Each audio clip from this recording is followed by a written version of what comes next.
Padre nuestro que estás en los cielos, sea santificado tu nombre, Señor, en este nuevo precioso sábado que nos regalas. Gracias por estar aquí, por este local, por todas las personas que aquí nos congregamos hoy. Gracias, Señor, por todos los que están escuchando al otro lado de Internet.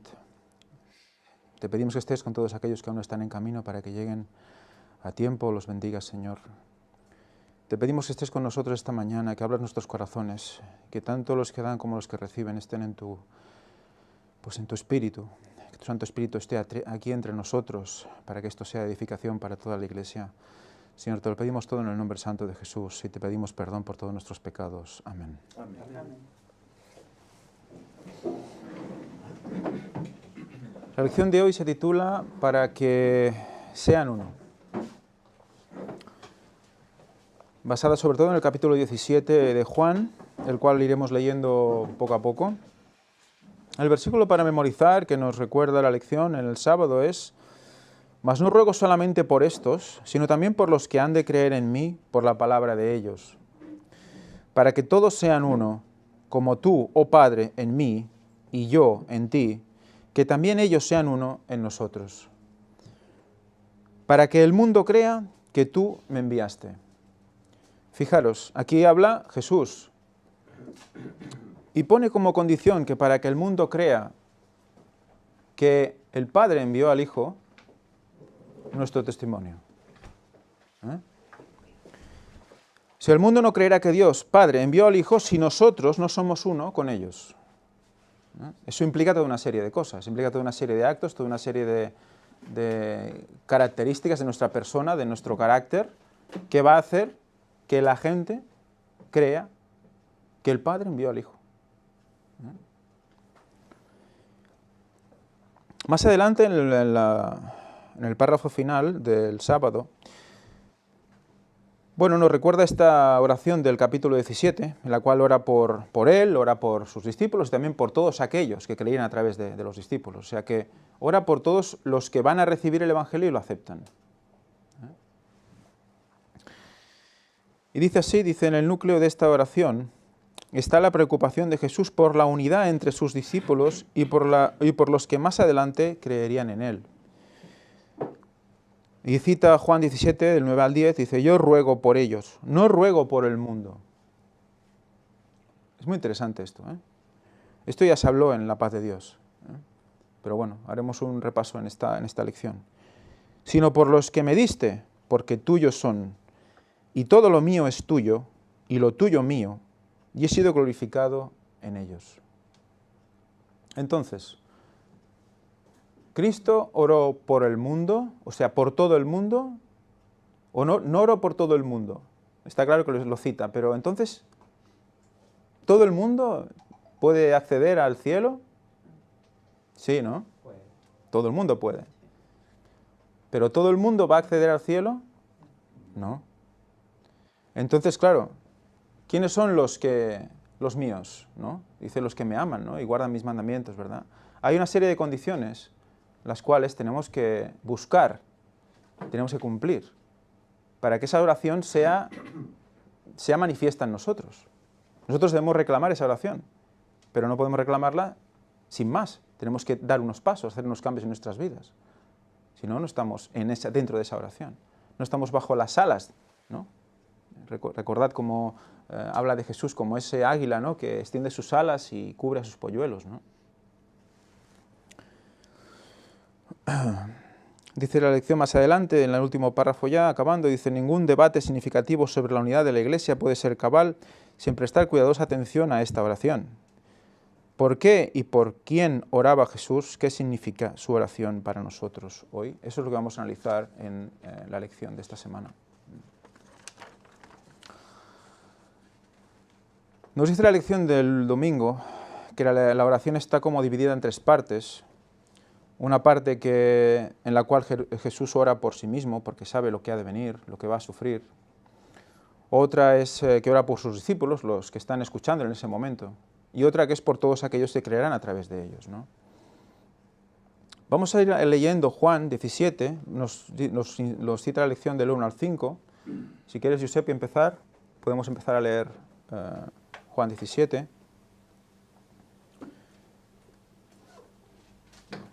Pero vamos a ver el anhelo de Jesús también, ¿eh?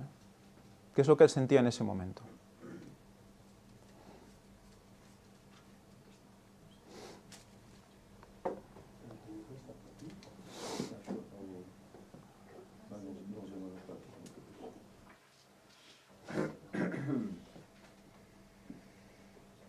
Estamos repartiendo micros.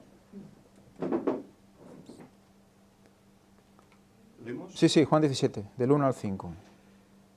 Estas cosas habló Jesús, y levantando los ojos al cielo dijo: Padre, la hora ha llegado. Glorifica a tu Hijo, para que también tu Hijo te glorifique a ti. Como le has dado potestad sobre toda carne, para que dé vida eterna a todos los que le diste. Y esta es la vida eterna, que te conozcan a ti, el único Dios verdadero, y a Jesucristo, a quien has enviado. Yo te he glorificado en la tierra, he acabado la obra que me diste que hiciese. Ahora pues, Padre, glorifícame tú al lado tuyo, con aquella gloria que tuve contigo antes que el mundo fuese. Él recuerda esa gloria, ¿verdad? Recuerda cuando estuvo al lado del Padre. Y en ese momento tiene un anhelo también de eso, ¿eh? Y que la vacíe sobre él, para que pueda él afrontar ese gran reto que ahora tiene, ¿no?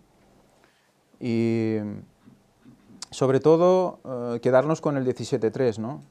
Como dice, y esta es la vida eterna, que te conozcan a ti, el único Dios verdadero, y a Jesucristo, a quien has enviado. Esa es la vida eterna.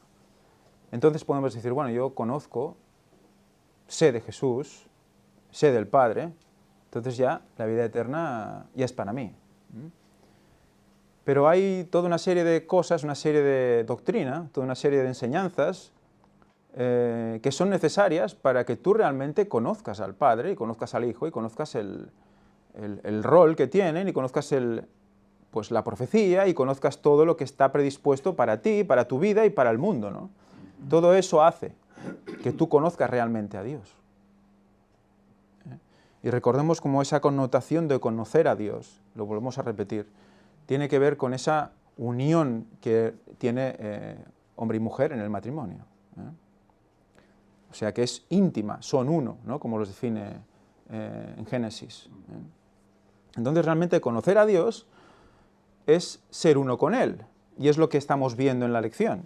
O sea, que está muy relacionado. O sea, la familia, en la relación hombre-mujer, es el antitipo de esa unión, es el símbolo de esa unión perfecta, ¿no? Entre Dios y el hombre, ¿no? Y sabemos que la mujer representa a la Iglesia, por lo tanto, solo podrá recibir al esposo unida, siendo una.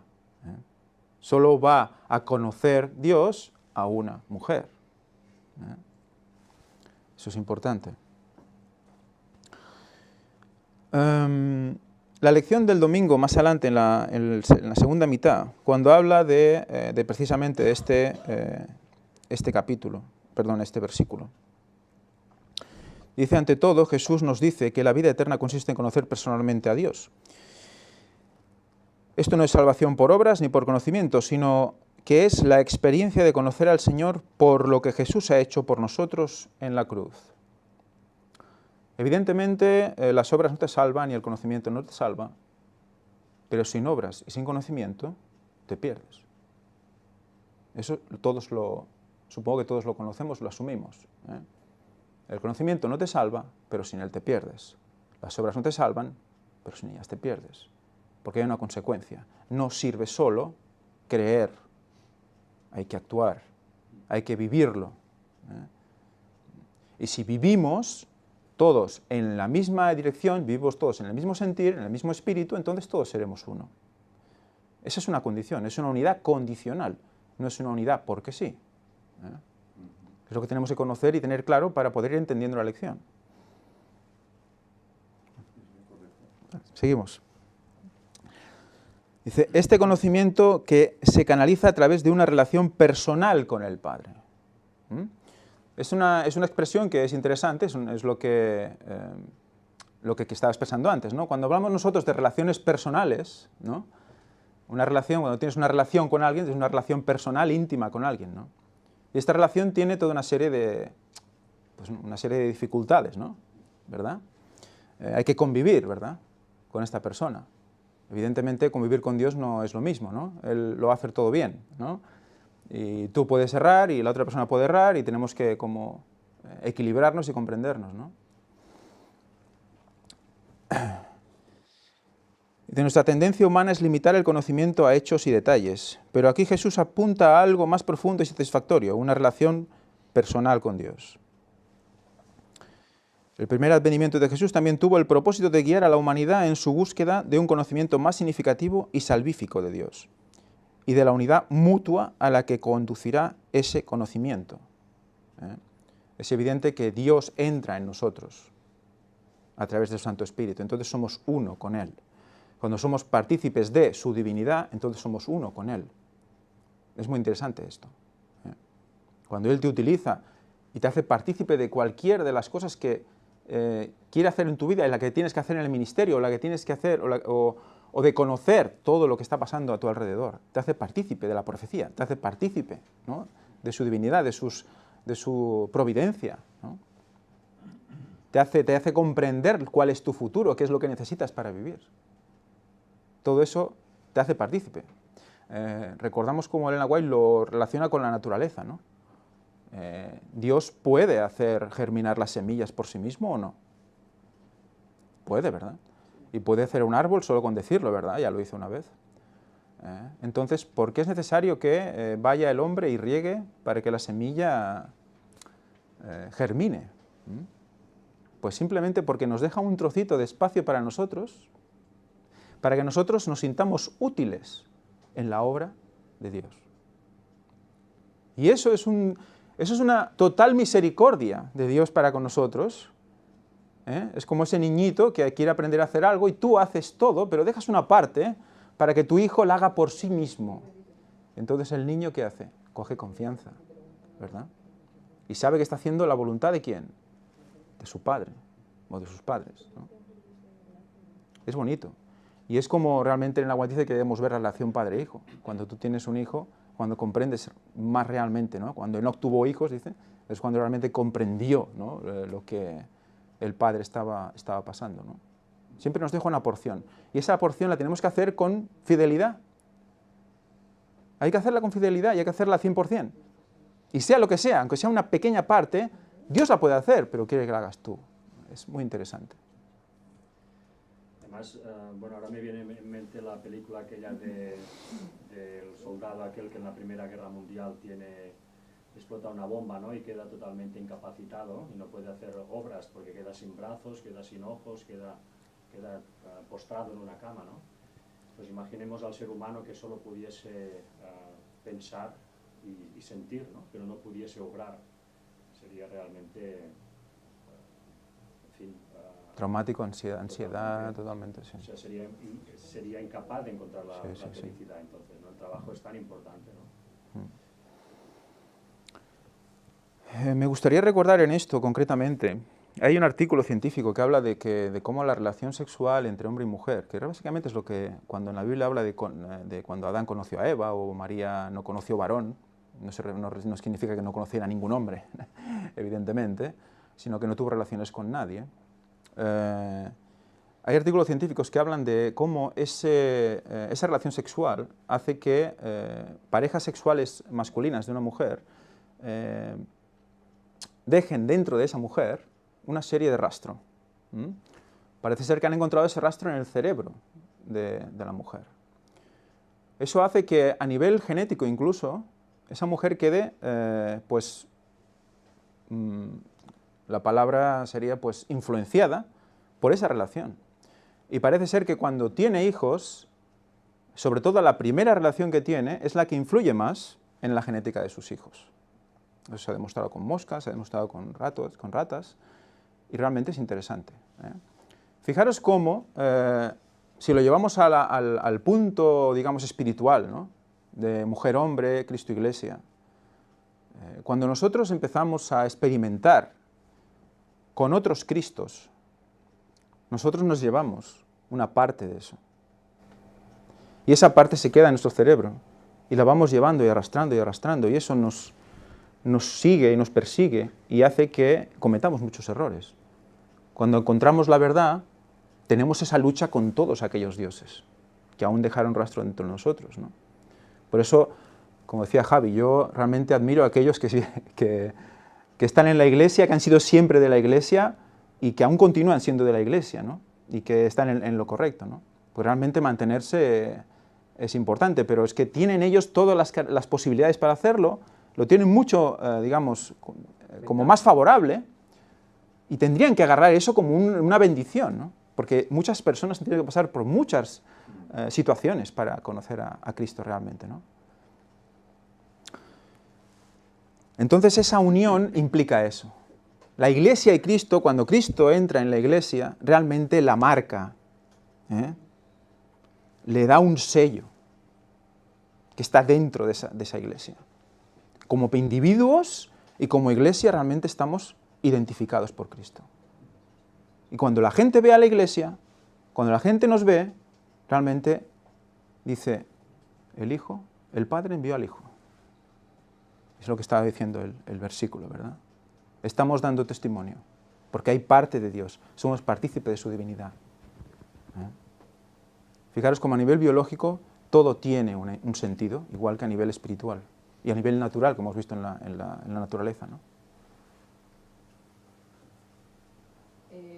Eso que dice es importante, el rastro que deja Dios en nosotros depende de la unión que nosotros tengamos con Dios, ¿no? Depende de nuestra relación, depende del tiempo que pasemos a su lado, de cómo nuestra mente esté conectada siempre con Él y bueno, y de todo lo que ya sabemos.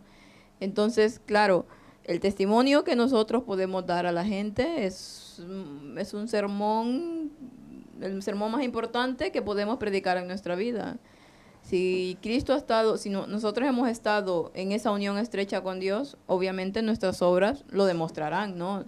Nuestro testimonio será que alguien nos vea y diga, esta persona realmente es distinta a lo que, y más hoy en día, ¿no?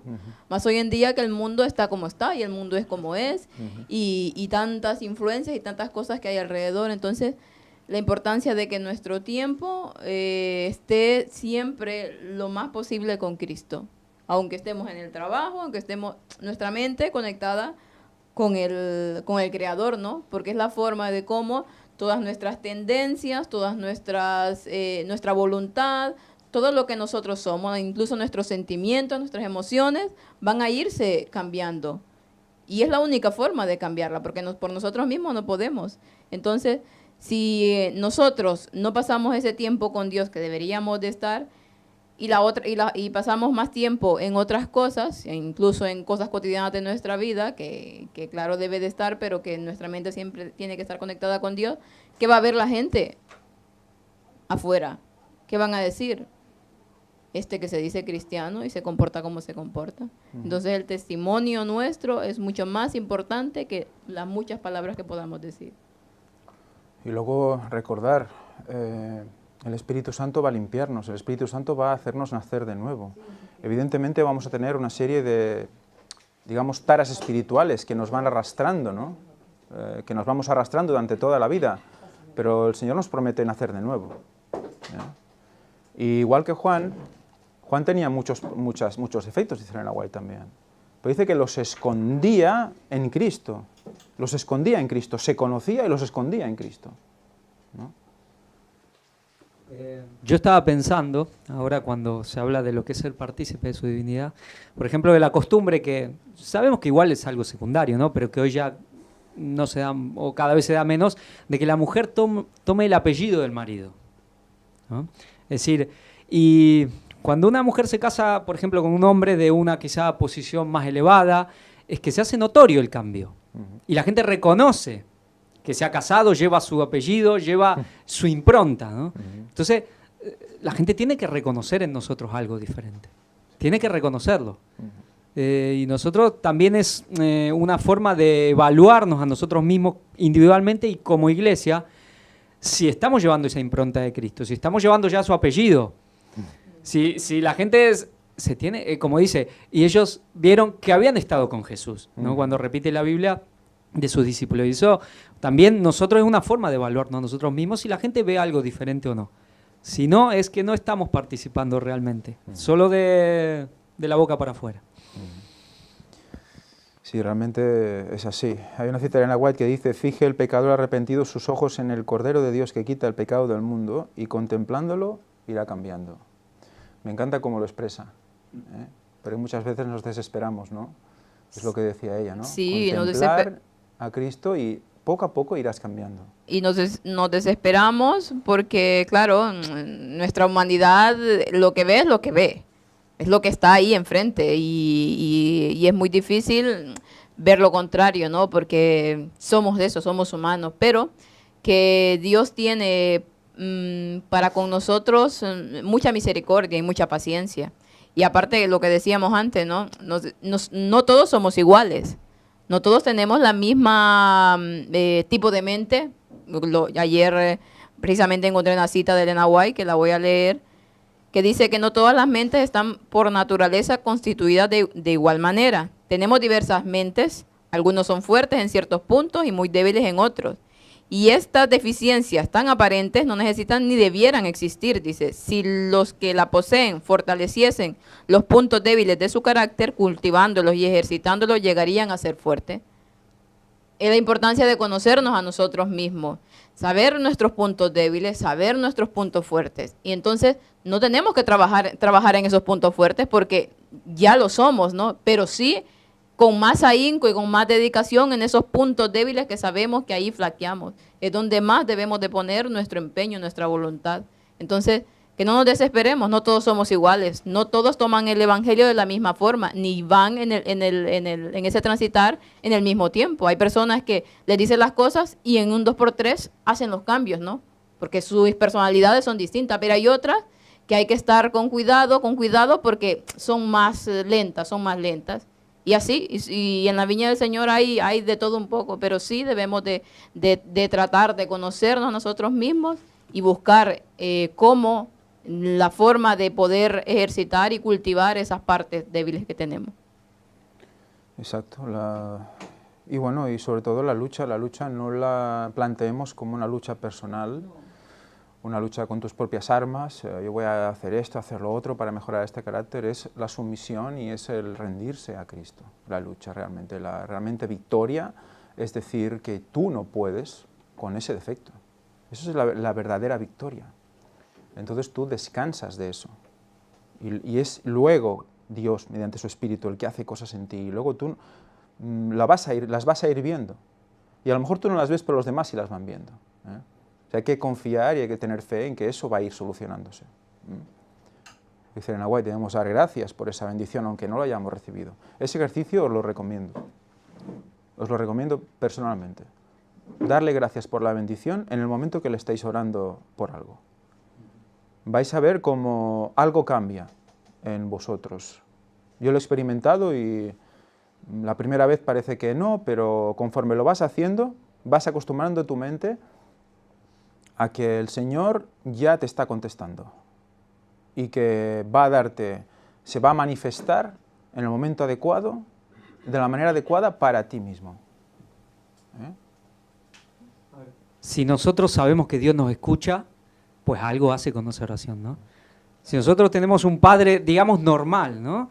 Es decir, y le pedimos algo, le decimos algo, sabemos que Él nos escucha y ya, bueno, piensa a ver qué va a hacer. Es decir, más Dios, ¿no? Es decir, sabemos que Él inclina su oído hacia nosotros, a no ser que estemos reprobados, y ya algo va a hacer. Obviamente que ya nos escucha y nos responderá de una manera o de otra. Por eso es verdad, hay que agradecerle porque Él ya nos responde, digamos. Incluso cuando nos dice que no, ¿no? Tú cuando un hijo te pide algo le dices no, y dices, papá, ¿por qué? Hijo, es por tu bien. Pues lo mismo, ¿no? Ya le has bendecido. Eso es una bendición, porque es por su bien. Pero el niño dice, no, yo quiero esto, y ahí, venga, y eso es nuestra reacción con Dios. No me contestas, sí, te estoy diciendo que no. Y eso es una bendición para ti, porque vas a recibir otras cosas que no van a ser mejor que esa, ¿no? O sea que todo eso es lo que nos ayuda a confiar más en Él y a ser uno con Él. Entonces estás más relajado, más tranquilo, lo ves todo un poco como venir, aceptas lo que viene, de una manera o de otra. Evidentemente no te tienes que conformar con ser humano, pero tienes que conformarte con su voluntad, que eso es diferente, ¿no? No dejarte, sino estar atento, ¿no? hay que tener siempre ese punto de equilibrio que es tan difícil, ¿no? Pero que solo en Cristo se puede tener. Más adelante, la última del domingo nos hace una pregunta. ¿Cuál es la diferencia entre conocer a Dios y conocer a Dios personalmente? ¿Qué experiencias has tenido que te hayan ayudado a conocer a Dios? No espero que me las digáis ahora mismo, pero en general, ¿cómo se definen esas experiencias que te ayudan a conocer a Dios? ¿Cómo? Bueno, a lo mejor estoy buscando una respuesta concreta, ¿no? Pero cuando nosotros estamos en situaciones difíciles, o cuando estamos en alegría, ¿cuándo es que realmente tú dices, yo estoy conociendo mejor a Dios? Pueden ser los dos casos, ¿no? Pueden ser los dos casos. Sí. Una desgracia te puede... Una desgracia te puede abrir la mente a buscar respuestas y conocer también a una persona que te habla muy bien de Cristo y te hace sentir muy bien también, ¿no? O sea que... Vale. ¿Ambos casos los consideraríais como pruebas? Lo digo porque la palabra de Dios dice como que es mediante el fuego de la prueba, ¿no? Que se cultiva nuestra paciencia, ¿de acuerdo? Entonces todo eso es lo que hace que te vaya como la escoria, dice Elena White, se va quemando por el fuego de la prueba y tú te vas quedando cada vez más limpio. Ese oro interior que aún tú estás cultivando con Dios se mantiene limpio porque el fuego de la prueba va llevándose a la escoria, ¿de acuerdo?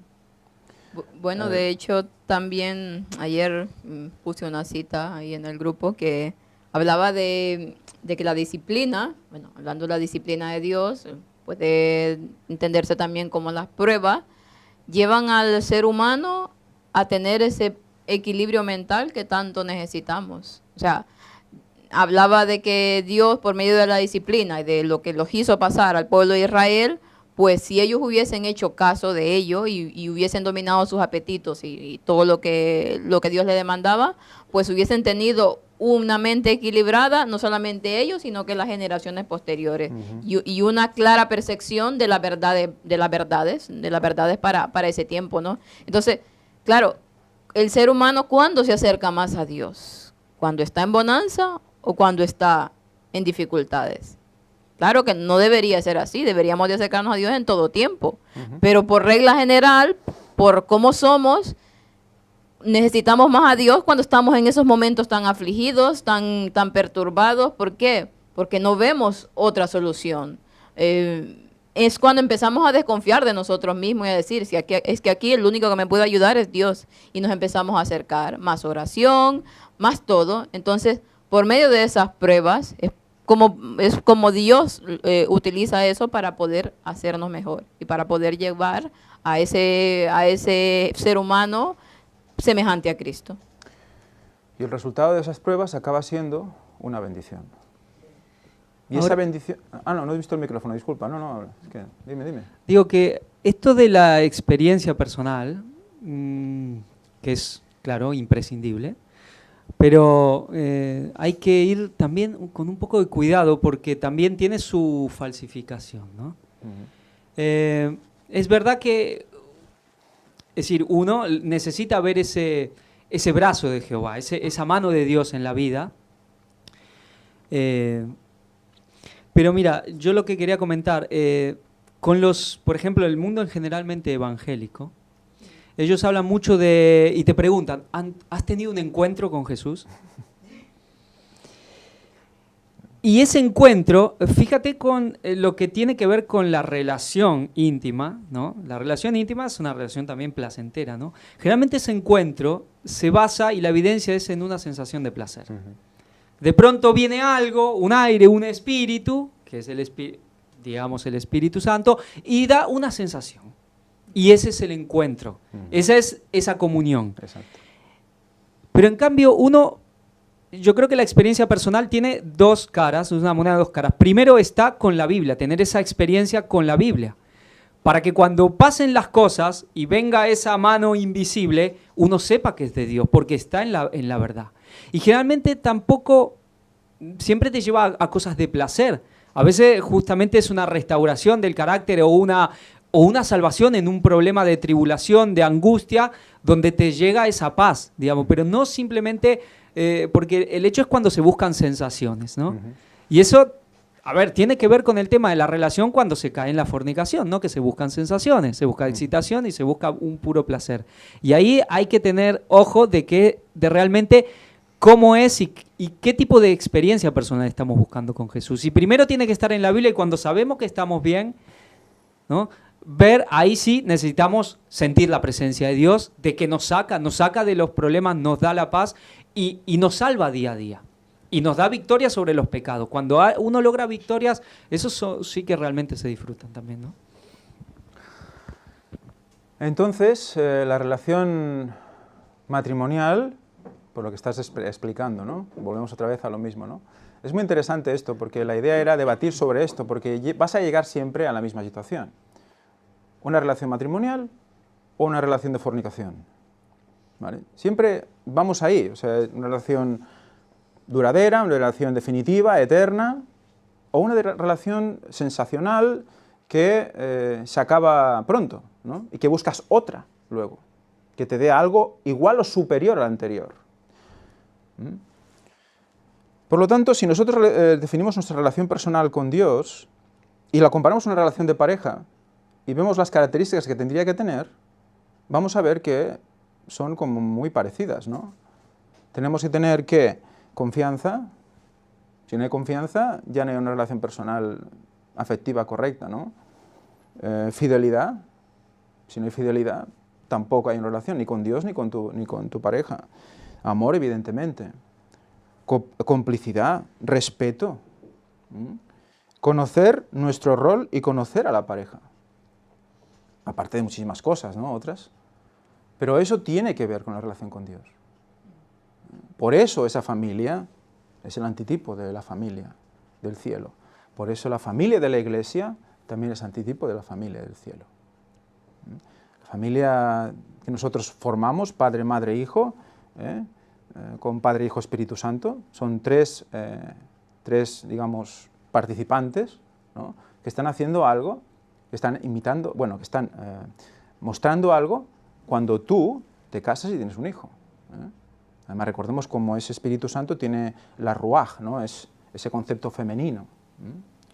Y también como la mujer es la que en la antigüedad es la que formaba a los niños, la que le mostraba las Escrituras, que estudiaba con ellos. Por lo tanto, hacía ese efecto que el Espíritu Santo hace en nosotros también. Todo eso tiene unas connotaciones realmente que, si lo ves de esa manera, ya comprendes realmente lo que es conocer a Dios, ¿no? Y cuando tú buscas una pareja, buscas una relación pues parecida, ¿no?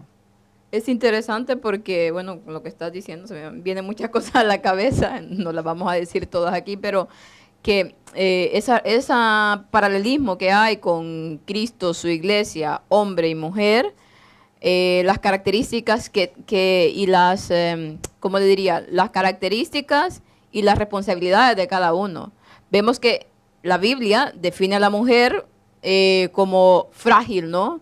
Como que se tiene que cuidar, como también tiene que estar en sumisión. No quiere decir que estar en sumisión, como hoy en día todo el mundo lo conoce, de que el hombre gobierne sobre ella y haga todo lo que él quiera, sino que en esa parte de sumisión, de entender los roles de cada quien. Con su iglesia, ¿qué pasa? Es la frágil, ¿no? Es la que él tiene que cuidar y que debe de estar sometida a Dios. Entonces, este tema realmente es muy interesante y conocerlo así nos da mucho más vislumbre a esa relación Cristo y su iglesia, si realmente conocemos también la relación hombre y mujer, ¿no? Como está tal en la Biblia. Es lo que debería ser, lo que deberíamos buscar, ¿no? Y muchos errores se cometen por no buscar eso, ¿no? Realmente. Pasamos a la lección del lunes. La lección del lunes hace leer Juan 17, del 9 al 19, pero seguiremos leyendo a partir del 6, porque, bueno, también es interesante. Del 6 al 19, ¿vos tú?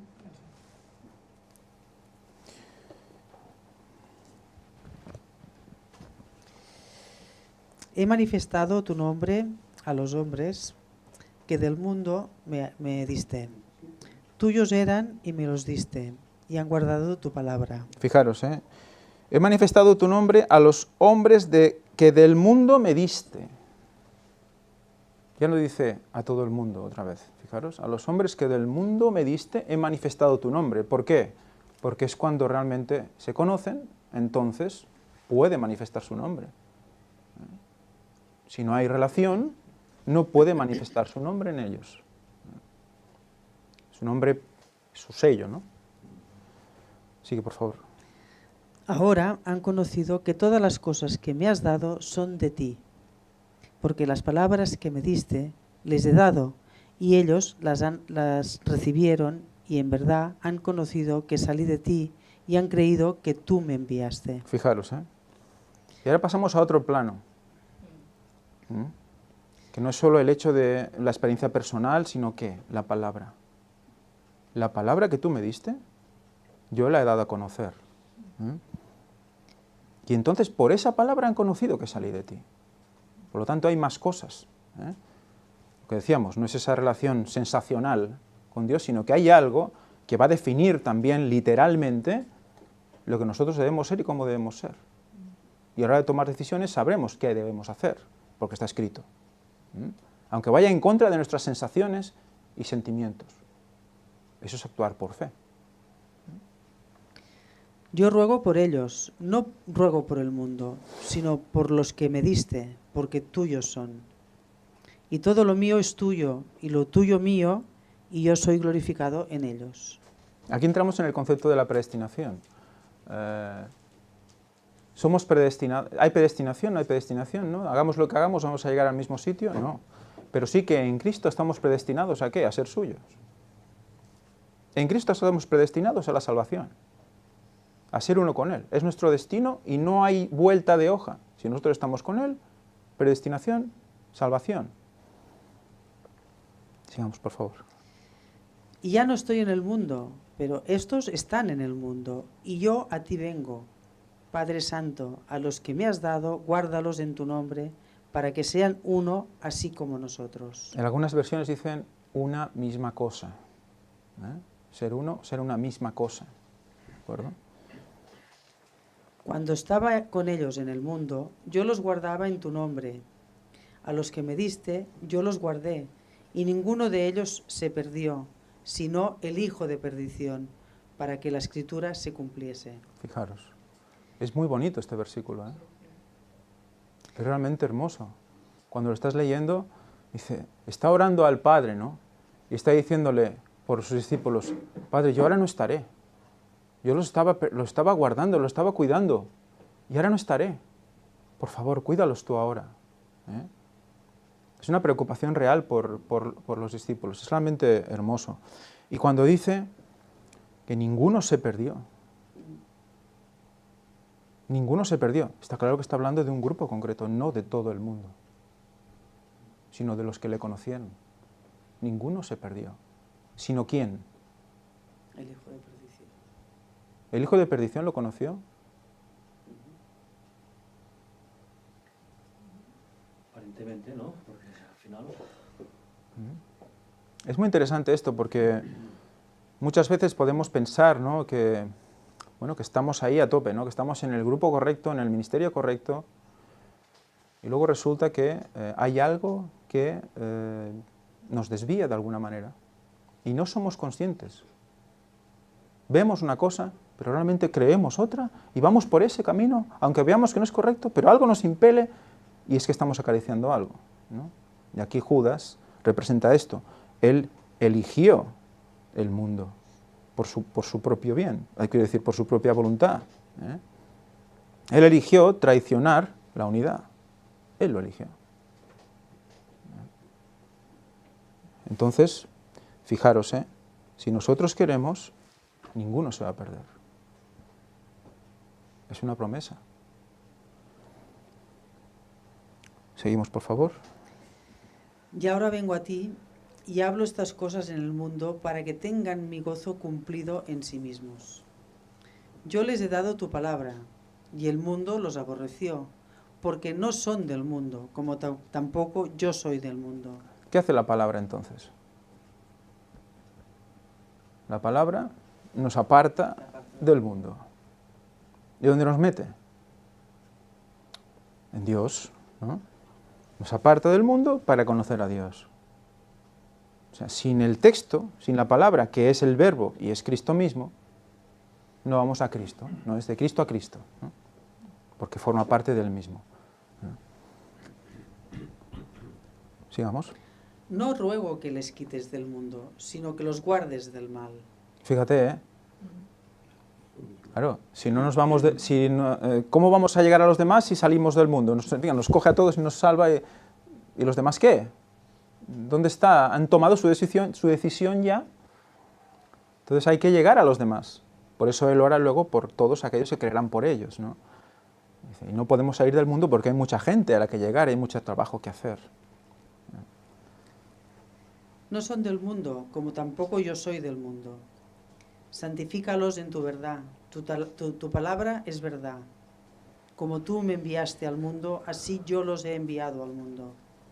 Y por ellos yo me santifico a mí mismo, para que también ellos sean santificados en la verdad. Vale, entramos ahora en otro tema, o en otro tema no, en lo que desemboca el conocimiento personal y la palabra. ¿En qué desemboca? ¿Qué concepto ha entrado ahora ya? Santificación. ¿En qué? En la verdad. En la verdad. Esa es la clave, ¿eh? Santificación. Santificación es proceso instantáneo, ¿no? No. ¿Cómo es? ¿Cuánto dura, más o menos? Así por encima. Toda la vida. Toda la vida, vale. Entonces, toda la vida tendremos que estar, ¿qué? En la verdad. En la verdad. Es que eso es un trabajo, ¿eh?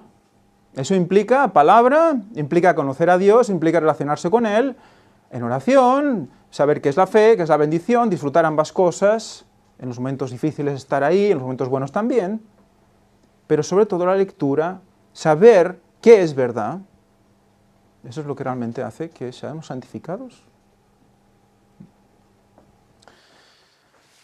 Bueno, ya estamos llegando a lo que va diciendo la lección, ¿eh? Que va a estar muy bien hasta... Pero vamos a ver qué pasa luego. Dice, más adelante, deseado de todas las gentes, en la mitad del párrafo, mitad del lunes, dice, en ocasión de la cena de Pascua, Jesús demostró su divinidad revelando el propósito del traidor. Incluyó tiernamente a Judas en el servicio hecho a los discípulos, pero no fue oída su última súplica de amor. Aquí está hablando de que Él, a pesar de todo, le dio la última oportunidad, haciéndole participar de la Santa Cena, ¿eh? Y Él tendría que haber visto, haber recibido ese mensaje, ¿no? Mira, ven con nosotros, sé uno con nosotros y conmigo. Y Él dijo, no quiero ser uno con vosotros. Esa es la lección. Es importante esto, ¿eh? Debemos decidir con qué grupo queremos ser uno. Porque eso nos va a llevar a la unidad con Cristo o nos va a llevar a la unidad con Satanás. Muy importante esto. ¿Por qué? Porque esa unión estará basada en la verdad. Si alguna cosa de lo que se está diciendo en ese grupo no es verdad, entonces no hay unidad real en Cristo. Si no hay unidad con Cristo, no hay unidad entre los hermanos. Y así vamos a un círculo constante, que mires por donde mires, ves a Cristo. Ahora, acá el tema de la verdad hay una relación directa con el nombre. Dice, yo los he guardado en tu nombre, y después le ruega que los guarde en su nombre para que así sean uno. Entonces, estar en la verdad es estar en su nombre. Y ahí también el nombre, donde está el nombre, también está en el sábado y en toda la ley. Claro, lo que define a Él, el nombre que hacía con las personas en toda la Biblia, que ha hecho con las personas el nombre. El nombre ha definido a las personas. Si buscáis cada nombre de cada profeta o de cada persona que ha hecho algo, veréis en su nombre una característica de lo que ha hecho. Entonces, es como la marca, ¿no? Lo que decíamos antes, ¿no? Ese ADN, ¿no? ADN Cristo, ¿no? Se habla mucho ahora sí del ADN Cristo, el ADN lo que sea, ¿no? El ADN. A la derecha mejor.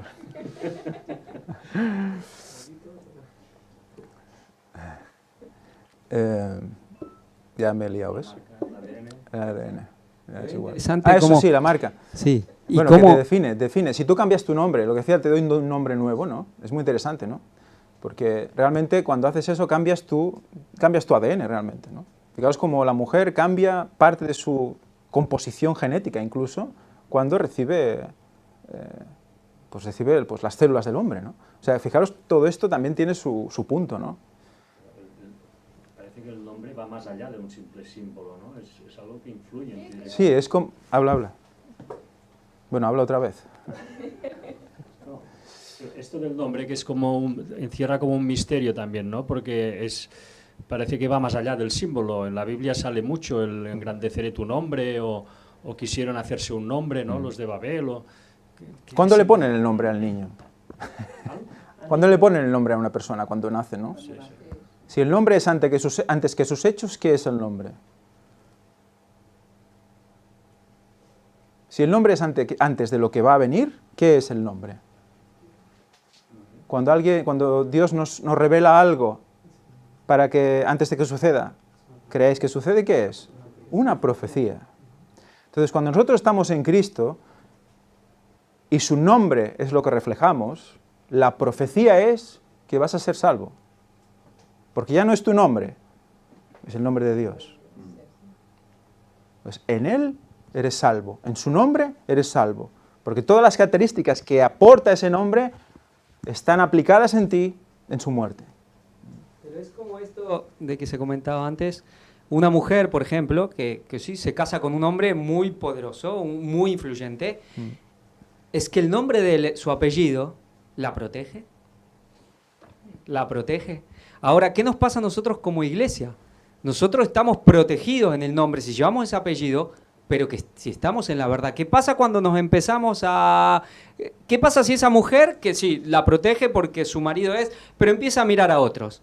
Pues su marido le va a quitar la protección, no creo que le guste, ¿no? ¿No? ¿Y la herencia?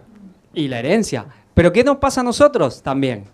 Si empezamos a mirar a otros. Si empezamos a irnos a ver, a buscar a lo mejor, no, que este no me da todo lo que aparentemente necesito. Y empezamos a ir por otros lados. Y empezamos a cuestionar la verdad. Pues vamos a perder la protección. ¿Y la herencia? Y la herencia. Es muy interesante. Y por eso mismo, ¿no? El pueblo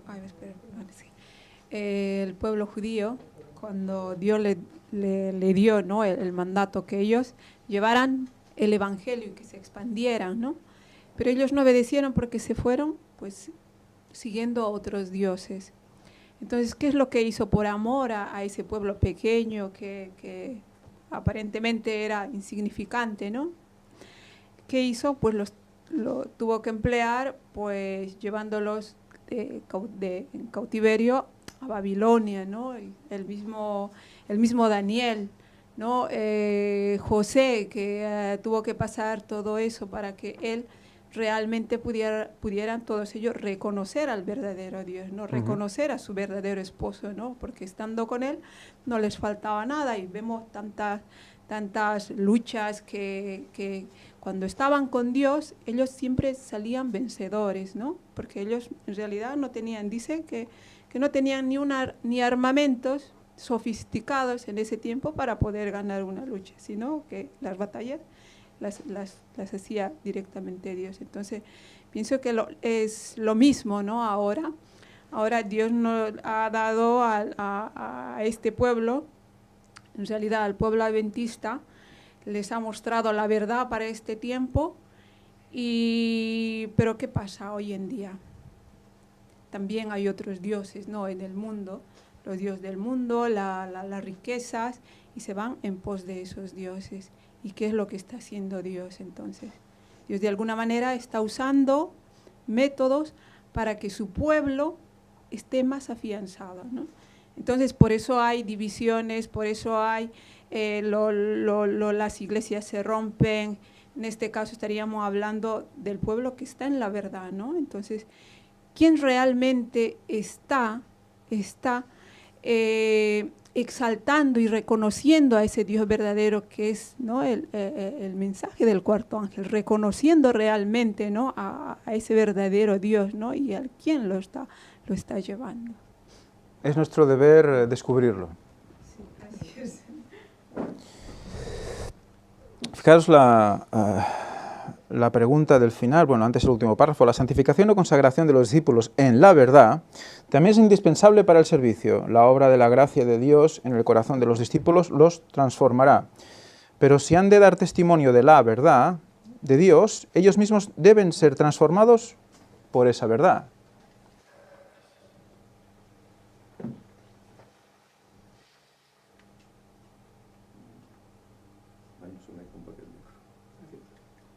Està verd?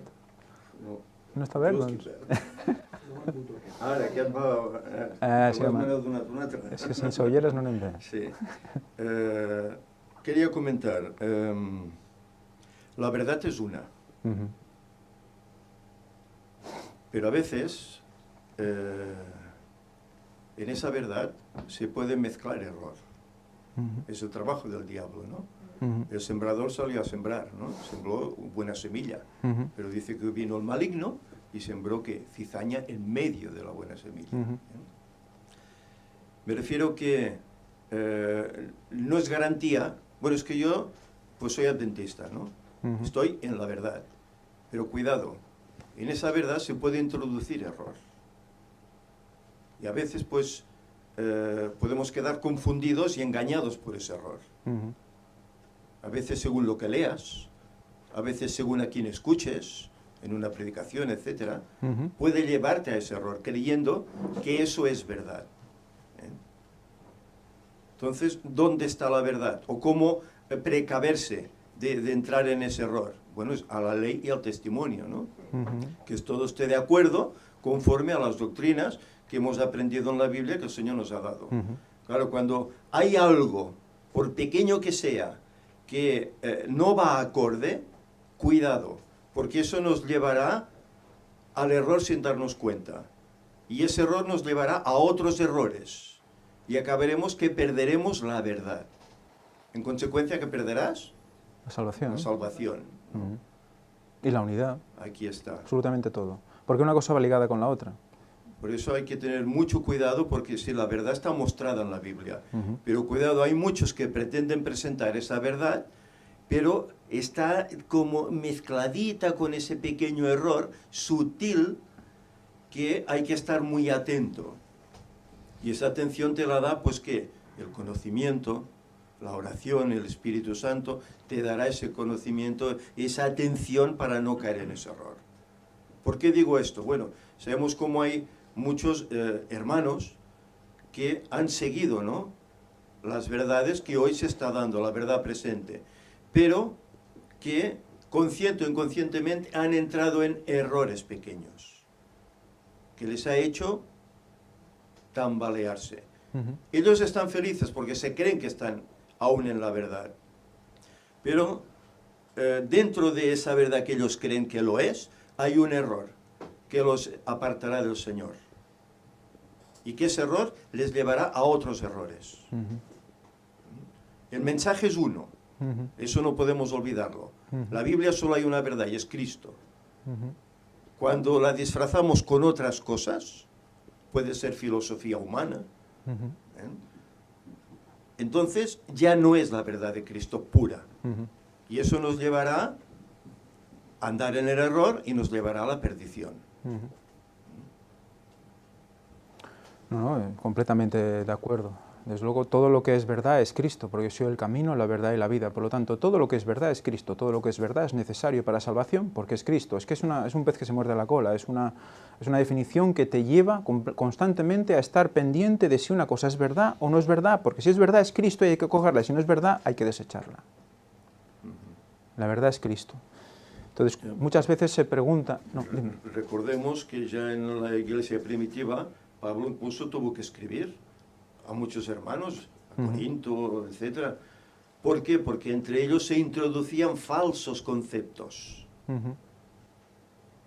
Y eso perjudicaba a la iglesia, perjudicaba su condición como cristianos. Aparentemente parecía que todo era bueno, pero Pablo tuvo que reconducir toda esa situación, ¿no? Pues hoy ocurre lo mismo. Hay tantas cosas que vemos, que escuchamos, y ahora escucho a este, y ahora escucho a aquel, y no me doy cuenta y me estoy metiendo en un error.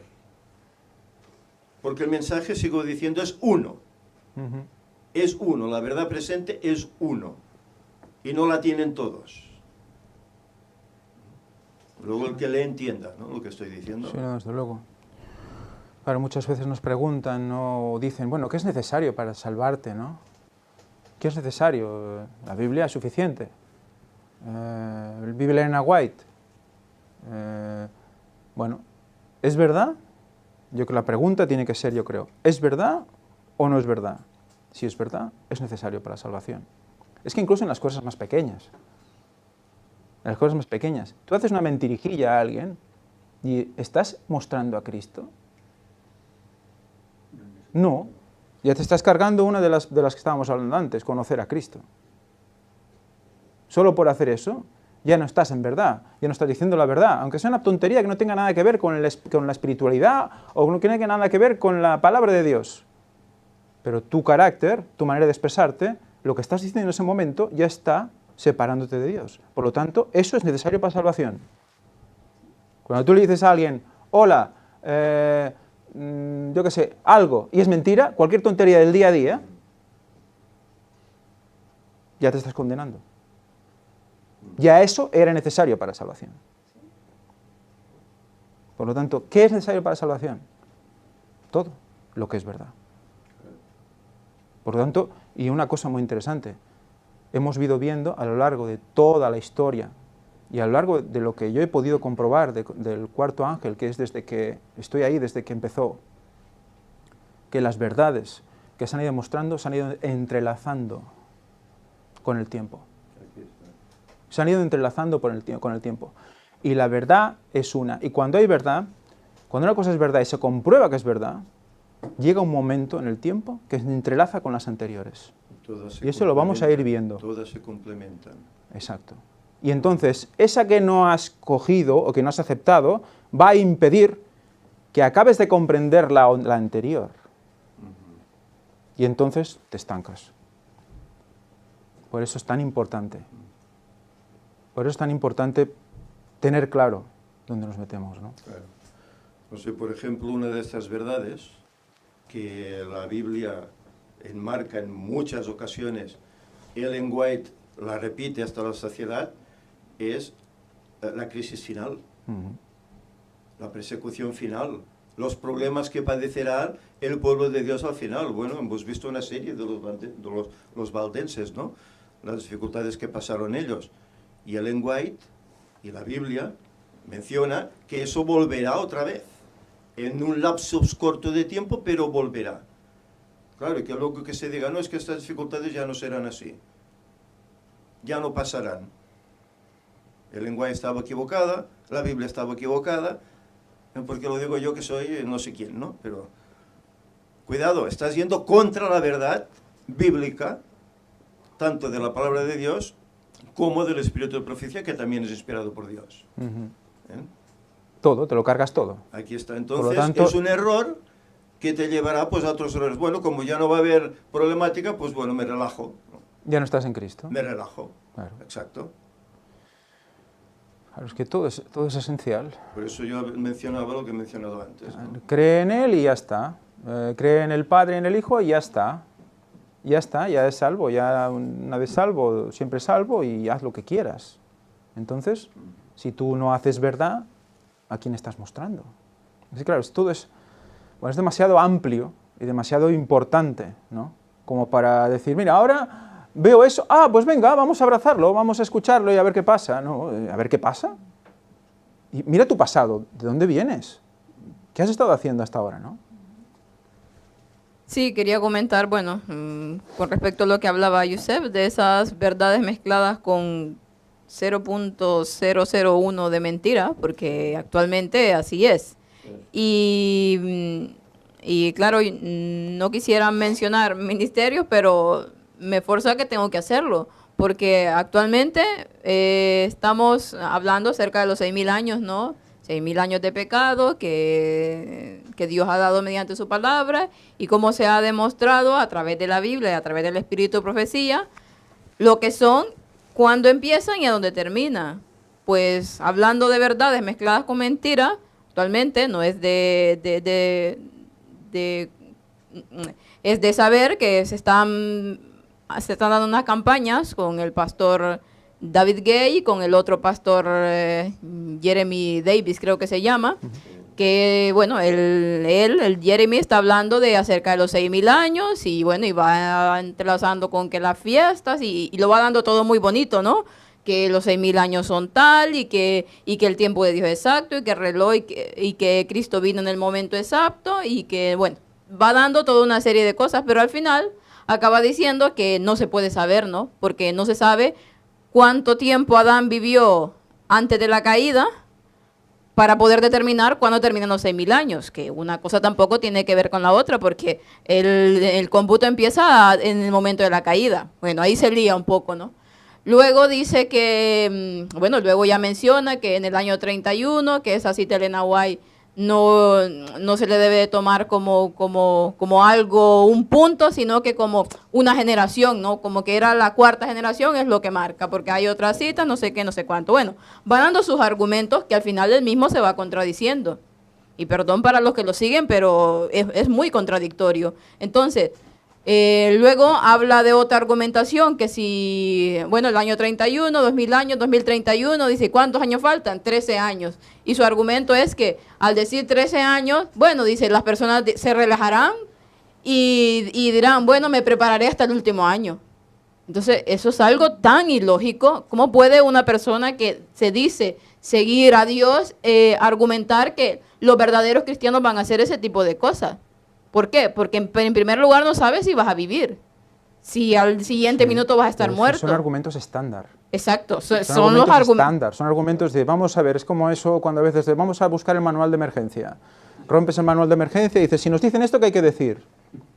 Esto y esto, y es lo que se dice, al final siempre es lo mismo. Exacto, al final siempre es lo mismo. Quiere decir que de momento no serás cristiano y volverás a serlo cuando falte un poquito para cumplirse el plazo. Exacto, y el Señor es tonto y no lo ve que tú estás haciendo eso. Entonces es como ese que engaña a su padre, ¿no? Papá dijo, ¿fumas? Dice, no fumo, ¿no? Y se va a fumar a otro lugar, ¿no? Y luego ¿qué? Dijo, 120 años vale, dentro de 100 años empiezo a hacer el arca. Exacto. Sí, exacto. Y rapidito, ¿eh? Exacto. No, pero lamentablemente, y lo voy a decir, y aunque algunas personas les tengan aprecio a estas personas o lo sigan, lo que quieran, pero la confusión que hay hoy en día es terrible. Eso es Babilonia. Es Babilonia. Entonces, ¿qué hacemos escuchando Babilonia? Si nosotros ya hemos con anterioridad visto cuál es la verdad o qué camino es el que hay que seguir y argumentando la verdad al menos en esta parte, y estas personas están contradiciéndose totalmente, ¿qué hacemos escuchando este tipo de personas? Entonces, si bueno, retengamos lo bueno, desechemos lo malo, somos nosotros dioses para saber distinguir a veces las cosas. No podemos caer también en ese error, porque en vez de estar escuchando cosas que nosotros sabemos que no van de acuerdo, entonces por nosotros mismos nos ponemos a estudiar la Biblia y el Espíritu de Profecía para que estos errores después no nos hagan, no cayamos presos de estos errores. Entonces aquí la importancia de saber distinguir bien cuál es la doctrina correcta y cuál es la verdad presente para este tiempo. Y el diablo es como es, sabe que muchas personas están viendo lo de los 6.000 años como tal, ¿y qué hace? Bueno, les vamos a dar un poquito, pero les vamos a meter este error, ¿no? Y ahí desvirtuando totalmente lo que es la verdad. Vamos a ver cómo ese tema... Una cosita más con lo que dice Fanny, que es una confusión completa y es ya vergonzoso. A mí lo que me asombra, ya más allá de la gente, lo que están diciendo estos pastores, es la gente que dice amén. Es decir, el mismo David Gates dice, bueno, esto es verdad y se puede cumplir o no, pero igual es verdad. Walter Bate, hablando del tercer templo, también diciendo el mismo argumento. Bueno, sí, si se lo hacen, está bien, si no lo hacen también, todo se cumple de la misma manera. Dice, si lo construyen, estamos cerca del fin. Sí. Y si no lo construyen, pues y si no lo construyen, no pasa también. nada. Es decir, es verdad si se cumple, es verdad si no se cumple, y la gente diciendo amén y esperando que ellos son los que están haciendo el reavivamiento y la reforma. Sí. Es decir, es vergonzoso y es lamentable también la gente que lo sigue. Entonces yo espero que la gente abra los ojos y piense, deje de repetir como loros esos argumentos estándar y piense un poquito con la cabeza que Dios les dio. Bueno, están cavando hoy, si la gente está entrando sin, bueno, no sé si queriendo o sin querer, pero se está metiendo en el hoyo y cuando acabe el hoyo esté lleno, pues tapamos y ya está, porque es que si no, no se entiende. Muy bien, pues siguiendo con la lección, que solo estamos en el lunes, bueno, no sé si... Bueno, al final la idea es la siguiente, solo son las 12, bueno, entonces tenemos tiempo. Y al final le hace una pregunta, ¿no?, del lunes, ¿qué significa estar en el mundo? ¿Qué hay en nosotros, en nuestra vida y en nuestra forma de vivir que hace que no seamos de este mundo? Evidentemente lo que estábamos comentando, ¿no?, la verdad, ¿no? Entonces, fijaros, una misma cosa, y dice, seamos una misma cosa, estemos en el mismo sentir, un mismo espíritu, y el espíritu ¿a dónde nos lleva? Dice la palabra de Dios. A la verdad, pero no solo a la verdad, a toda la verdad. Exacto. A toda la verdad nos lleva el Espíritu, no una parte. El Espíritu Santo nos lleva a toda la verdad. Por lo tanto, una misma cosa, una misma verdad, un mismo mensaje, todo está unido. Y eso es lo que nos lleva a la santificación, porque lo ha dicho el mismo texto. Eso es lo que hace que nosotros estemos santificándonos diariamente. O sea que el todo es necesario para tu santificación. Es un cambio radical. Claro, es una globalidad total. Es el yo completo. Lo digo porque en el día siguiente vamos a leer primero versículos Juan 17 del 20 al 26. Si quieres ya voy directo yo y vamos haciendo. Mas no ruego solamente por esto, sino también por los que han de creer en mí por medio de la palabra de ellos, para que todos sean uno, como tú, oh Padre, en mí y yo en ti, que también ellos sean uno en nosotros, para que el mundo crea que tú me enviaste. No quería dejarme esa, porque Víctor me lo ha recordado y me dice que lo comente acerca bueno, para terminar de cerrar este tema, acerca de lo que últimamente está diciendo David Gay, ¿no? Sí. Que en 5 meses viene la ley dominical, que en el 2019 pues hace una serie de relaciones que solo él puede ver cosas ahí, pero más sin embargo, después hace otro video aclaratorio que, bueno, que en 5 meses viene la ley dominical, pero que si no se cumple es porque Dios tiene misericordia y nos da un tiempo más. Y ese es el mismo juego que siempre ha hecho desde el 2008, cuando habló de que venía aquella crisis y que esto ya se acababa y que, bueno, pero que Dios tiene planes, no sé qué, no sé cuánto. Y al final, ¿cómo es posible que la gente le siga creyendo?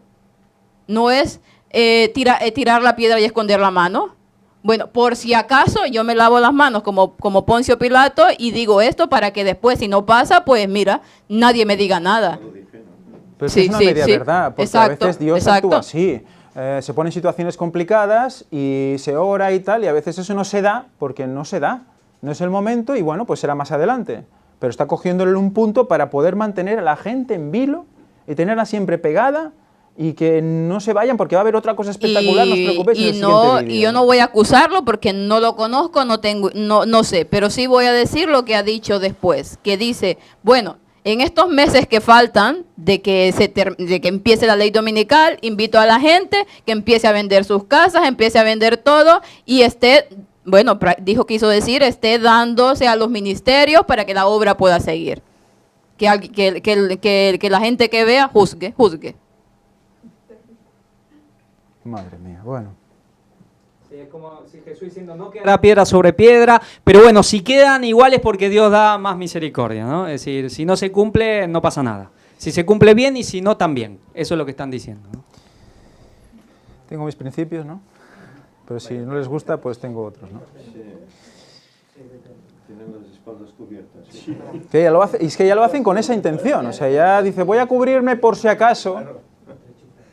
Entonces no lo digas. Pero claro, entonces no mantiene a la gente en vilo. O sea, utiliza la técnica de Satanás, lo mismo que con el medio ambiente. De aquí 50 años todo se va a tomar por saco, como dicen aquí. Bueno, pues no, espérate, la siguiente noticia es de aquí 30 años, de aquí 25, no, de aquí 10 años ya los mares 2 metros de altura. Entonces, claro, la gente, ¿no?, se mantiene en vilo pensando, a ver qué, pues es lo mismo. Claro, y lo peor es que donde se basa en un episodio de Los Simpsons y en unos sueños de ciertas personas. Sí, suena a risa, pero es cierto. Sí, suena a risa, pero es cierto. Y es otra media verdad, porque Los Simpsons sí que es verdad que tienen capítulos en los cuales se hacen cosas que luego pasan. Es cierto. Pero claro, todo puesto en el mismo prisma, y dices, bueno, esto no liga con esto, esto no liga con esto, esto no liga con esto. Por lo tanto, no es solo porque lo digan Los Simpsons, tiene que haber algo más, ¿no? La Biblia lo tiene que decir. Claro, porque si no es creerle al padre de la mentira, ¿no? Claro. Porque el Papa dice mentiras solo. No, ¿verdad? Pero es que lo paradójico es el micro por ahí.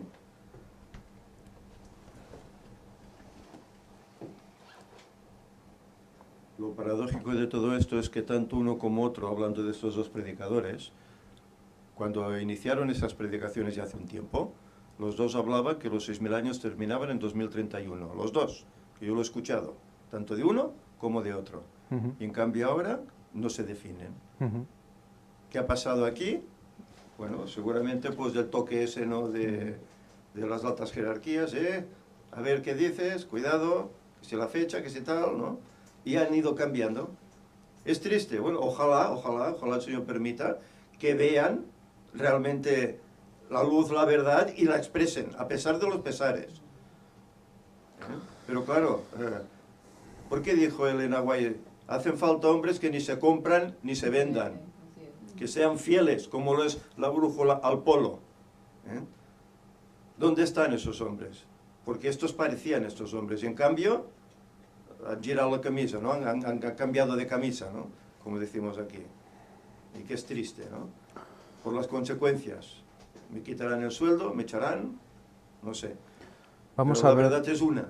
Sí, no puedes en un momento verla y predicarla y luego decir, no, no es así, es de otra manera. Vamos a Esto ver. no lo hace el ministerio nuestro, ¿eh? No. La verdad que se predicó hace los años, que sé, 2006, 12 años, sigue siendo la misma hoy, ¿eh? Bueno, No se ha cambiado una pizca. empezar empezó hace 17. Sí, o incluso antes. Sí, hace 17 ya se empezó a decir públicamente. Sí. Y no ha habido nada que haya cambiado desde entonces, ¿no? Bueno, sigamos. Yo quería aclarar que, bueno, de este tema seguiremos hablando, porque tiene mucho que ver con reconocer a Elías, y es muy importante. Lo dejo ahí, pero vamos a ver que realmente es crucial, y va a ser crucial para este último tiempo. Vamos para adelante. El versículo 22 dice, y yo les he dado la gloria que me diste para que sean uno, así como nosotros somos uno. Yo en ellos y tú en mí, para que sean perfectos en unidad. En otras versiones, perfeccionados hacia la unidad. Fijaros como una cosa como la otra tienen unas connotaciones un poquito diferentes. Literalmente parece que dice perfeccionados hacia la unidad, que es realmente importante lo que está diciendo aquí. Para que el mundo conozca que tú me enviaste. Lo mismo que he dicho en el versículo para memorizar. Para que el mundo conozca que tú me enviaste, hay que haber un perfeccionamiento hacia la unidad. Es un texto paralelo al 17:20. Es paralelo al versículo para memorizar.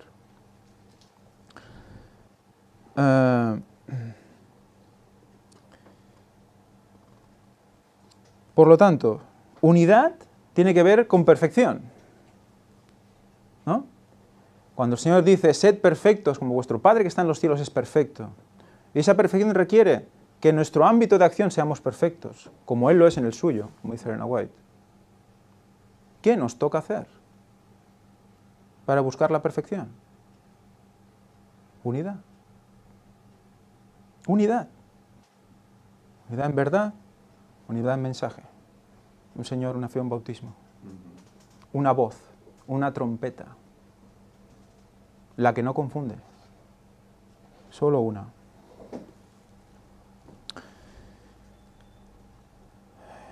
Y yo les he dado la gloria que me diste para que sean uno, así como nosotros somos uno. Ah, yo lo he leído, perdón. El 24.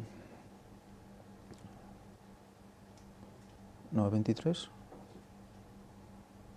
No, el 24, ¿no? ¿Lo he leído el 23? No, el 23. No, el 23 no. Yo en ellos y tú en mí, para que sean perfectos en unidad. Bueno, esto lo he leído, sí. He perfeccionado hacia la unidad. Para que el mundo conozca que tú me enviaste y que los has amado a ellos como también a mí me has amado. Los has amado a ellos como también a mí me has amado. Conocerán esto en unidad. La unidad llevará a que ellos conozcan esto, el amor de Dios.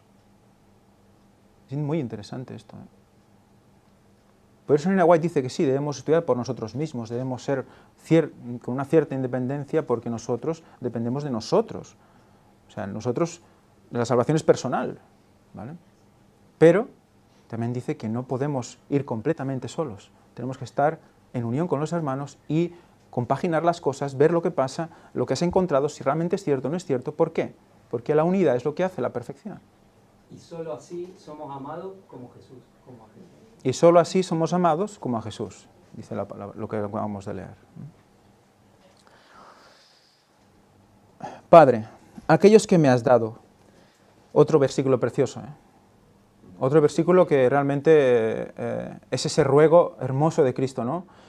Padre, aquellos que me has dado, quiero que donde yo estoy, también ellos estén conmigo, para que vean mi gloria que me has dado, porque me has amado desde antes de la fundación del mundo. En unidad conoceremos eso. Conoceremos eso. Estaremos en los hogares celestiales. Y en unidad comprenderemos que Cristo estuvo ya antes. Que no está descarnado de ningún sitio. Que no es un ser creado. En unidad, en la verdad, comprenderemos eso. Y no caeremos en engaños de ese tipo tampoco. Padre justo, el mundo no te ha conocido, pero yo te he conocido, y estos han conocido que tú me enviaste. Por lo tanto, todas estas personas que han conocido que tú me enviaste, saben todo esto, tienen claro todos estos conceptos, saben lo que es la verdad. Y les he dado a conocer tu nombre, otra vez, les he dado a conocer tu nombre, y lo daré a conocer aún, para que el amor con que me has amado esté en ellos y yo en ellos. Vemos constante unidad, ¿no? Cristo Padre, Cristo Hombre. Vemos como el Padre en Él y los dos en nosotros. Es como un círculo dentro de otro círculo, ¿no? ¿Os recuerda algo esto? Ezequiel, ¿verdad? Ezequiel, ¿verdad? ¿Qué pasaba con Ezequiel, con las ruedas? ¿Recordáis la connotación que tenía, cómo la asociamos a qué? A los 4 ángeles. A los 4 ángeles, sobre todo a los mensajes de los 4 ángeles, porque eran sus obras, ¿no? Las obras de las ruedas eran una. Eran 4, pero eran una. Y el cuarto englobaba las otras 3. Interesante el concepto, cómo es uno dentro de otro igual. El Padre en el Hijo y el Hijo en nosotros, y todos juntos, unidos en el mensaje, unidos en Cristo. Realmente conocemos a Él por los mensajes también, de los ángeles. Ahí se ven Pero, 3. coge el micro, por favor. Si vemos, sí, el Padre, el Hijo y el Hijo en nosotros, y decir, pero hay 3, hay uno más. El Espíritu Santo, que realmente es el que lo anexiona todo, evidentemente. 4. Exacto. Exacto. Claro, pero como Dios aquí, Jesús no lo menciona, no existe. Exacto, no existe. Bueno, y cuando habla de verdad, ¿a quién está nombrando también? porque es el Espíritu que lleva toda la verdad, nos lleva a Cristo, por lo tanto. Bueno, es que si solo vemos un texto y solo vemos un capítulo, pues ya está, nos quedamos ahí y no vemos ninguno más, pues claro, entramos en dudas, ¿no? Pero cuando lo tienes todo, ves todos los, digamos, ¿no? Todo el conjunto de piezas, ¿no? Este engranaje pues va con este, y aquí va una guía, y aquí va un soporte, y aquí va unos pies del soporte, pues todo engrana y se mueve. Un poquito aquí, un poquito allá. Claro, un poquito aquí, un poquito allá. Más abajo dice el martes, dice en el medio, así es como el mundo sabrá que Jesús es el Salvador. En otras palabras, esta unidad por la que Jesús oró no puede ser invisible. ¿Cómo puede convencerse el mundo de la veracidad del Evangelio si no puede ver el amor y la unidad entre el pueblo de Dios? La cita de Ellen White dice, Dios está conduciendo a un pueblo para que se coloque, ¿qué dice? En perfecta unidad sobre la plataforma de la verdad eterna. Y fijaros que no dice del amor eterno, porque está incluido. Si tú no dices la verdad al prójimo, no le amas. Eso es evidente, ¿no? Dios quiere que sus hijos lleguen todos a la unidad de la fe. La oración de Cristo, precisamente antes de su crucifixión, pedía que sus discípulos fuesen uno, como Él era uno con el Padre, para que el mundo creyese que el Padre lo había enviado.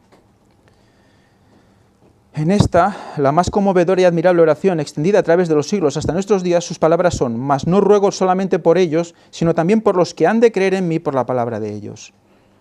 Cuán fervorosamente deben tratar de contestar esta oración en su vida los que profesan seguir a Cristo.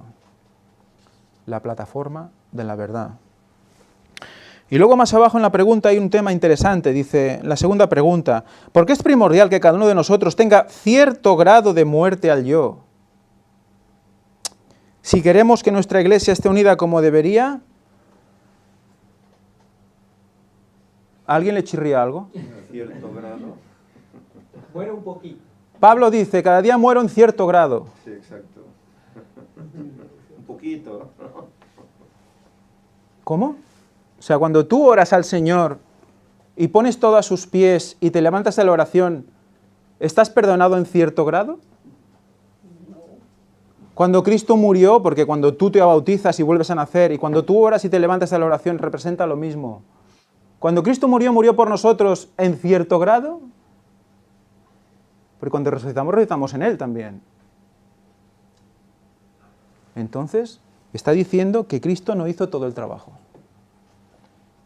Esto deja el campo abierto, ¿eh? Porque hay alguien que puede acabar de hacer ese trabajo. La misa es la que completa el trabajo. O la Virgen María, diría yo. Dice Elena White, Deseo de toda la gente, es página 406. Un pecado acariciado es suficiente para lograr la degradación del carácter y extraviar a otros. No vale cierto grado. Es bajar el listón. Es bajar el listón. Yo no sé, bueno, sé a dónde quieren llegar, pero no sé si ellos ven dónde están llegando. La lección del miércoles, me gustaría saltármela. Pero vamos a decir 4 cosas. Cita Elena White.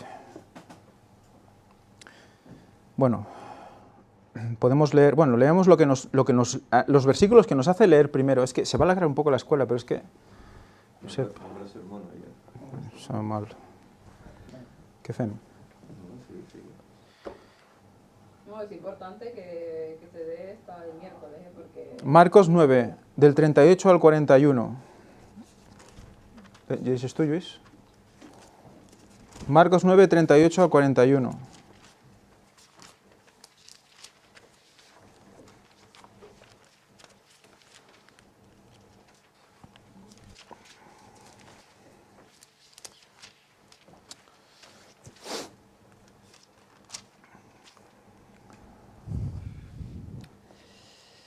Juan le respondió diciendo: Maestro, hemos visto a uno que en tu nombre echaba fuera demonios, pero él no nos sigue, y se lo prohibimos, porque no nos seguía.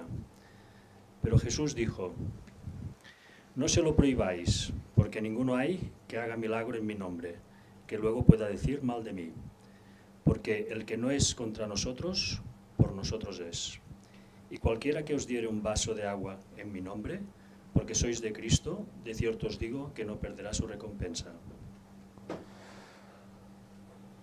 Esto nos hacen leer antes de lo que vamos a leer ahora. Elena White, en el Deseo de todas las gentes, dice que esto se da, que Cristo dice eso, en relación a aquellas personas, hermanos, que son débiles en algún punto, pero que quieren seguir adelante en la verdad. Y que a pesar de que tengan ciertos problemas, ciertos momentos de desvarío y tal, y que tropiecen, lo que sea, se ve que ellos quieren seguir la verdad. Y hay que estar con ellos, y donde ellos son débiles, que nosotros somos fuertes, ayudarles. Por eso, Cristo dijo eso, dejad que prediquen mi nombre. Más o menos es eso lo que dice. Podéis leerlo, es más extenso. Pero viene a decir esto, es un llamado a que los fuertes ayuden a los débiles. Eso es lo que significa este versículo, estos versículos, ¿de acuerdo? Vamos a leer también Juan 10, 16. Ángel Padre. Juan 10, 16.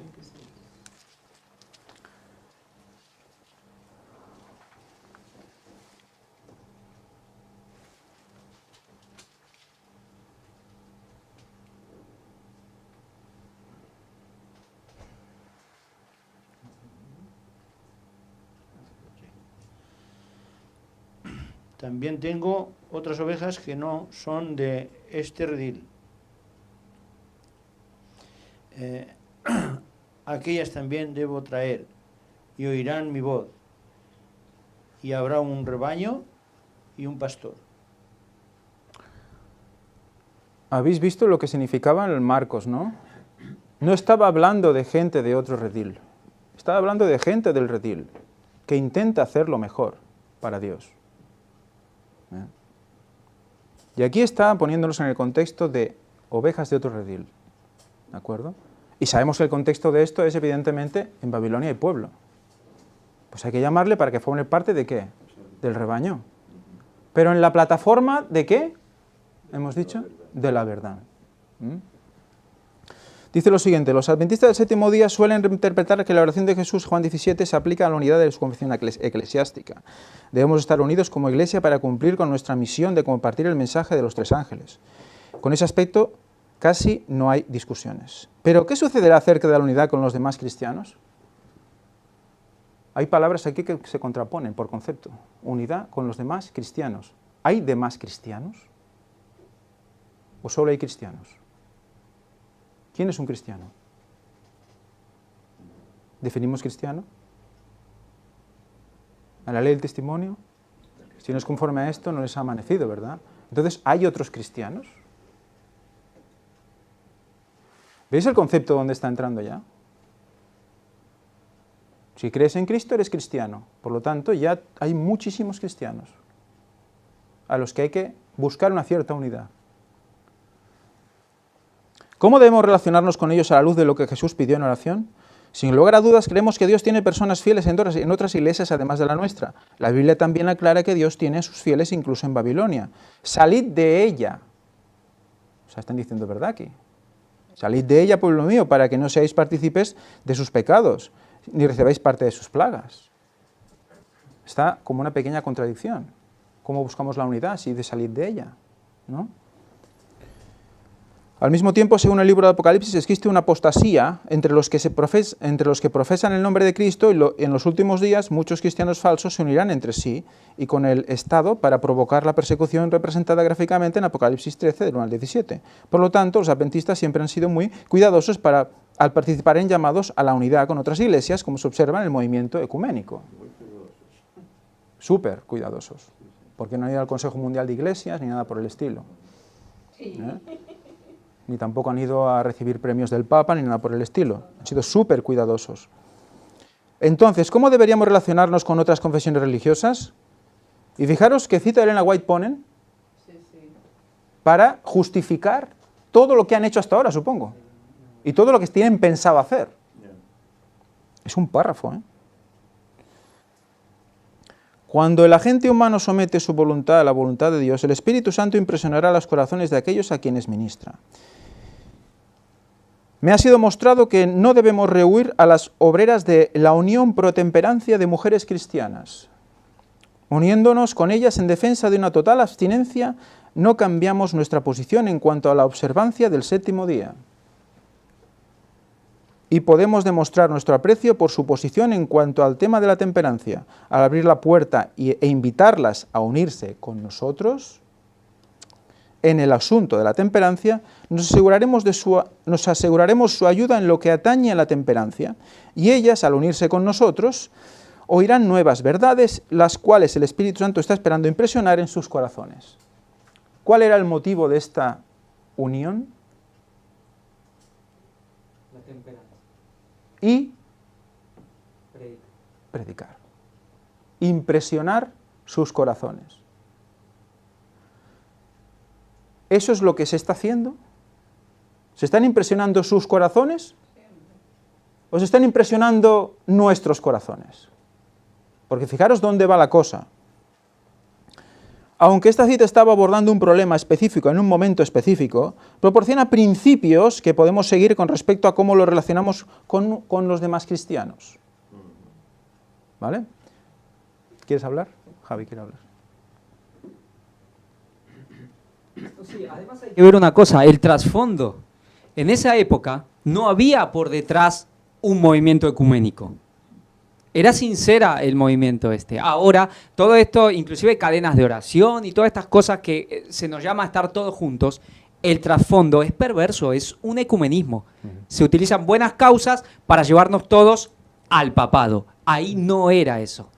Entonces, como siempre, la iglesia pervirtiendo la organización, pervirtiendo y usando las citas de lenguaje para ir contra la verdad. Fíjate dónde va a llevarnos, porque es lo mismo que ya se presentó en alguna otra escuela sabática. Exactamente lo mismo, van por la misma línea, fíjate. Dice, en primer lugar podemos trabajar con ellos sobre base de intereses sociales comunes. O sea, ya con esta cita ya podemos entrar en todo lo que es social. Más allá, ¿qué es lo primero que se te ocurre? Que a nivel social está mundialmente reconocido por todo el mundo. La lucha contra el cambio climático. Vamos a unirnos a nivel social porque ahí seguro que no nos afecta. Y hay otra cosa más que la Iglesia ya lo ha incluido, que es la justicia social. Y la justicia social viene de la doctrina social de la Iglesia Católica. Claro. O sea, fíjate, en el segundo lugar, si nos unimos a ellos, pues que claro, no puede hablar de unirse, es que unirse, el concepto unirse ya implica todo, por lo que hemos visto hasta ahora, ¿no? En verdad, el mensaje no puede hablar de ese concepto, unirse, y habla de unirse, como si hablara de patatas, igual. A ellos debemos hacerlo de una manera que no comprometa nuestras creencias o prácticas, por lo tanto, solo en lo social. En tercer lugar, podemos y debemos usar esta unidad, la pone entre comillas, supongo que para su conciencia quizás, para compartir con los demás las preciosas verdades con las que hemos sido bendecidos. O sea, vamos a hacer proselitismo, lo cual no nos lo permiten. ¿A quién quieren engañar? Es que es el discurso del Papa. Ajá. Entre otras palabras, es el discurso del Papa.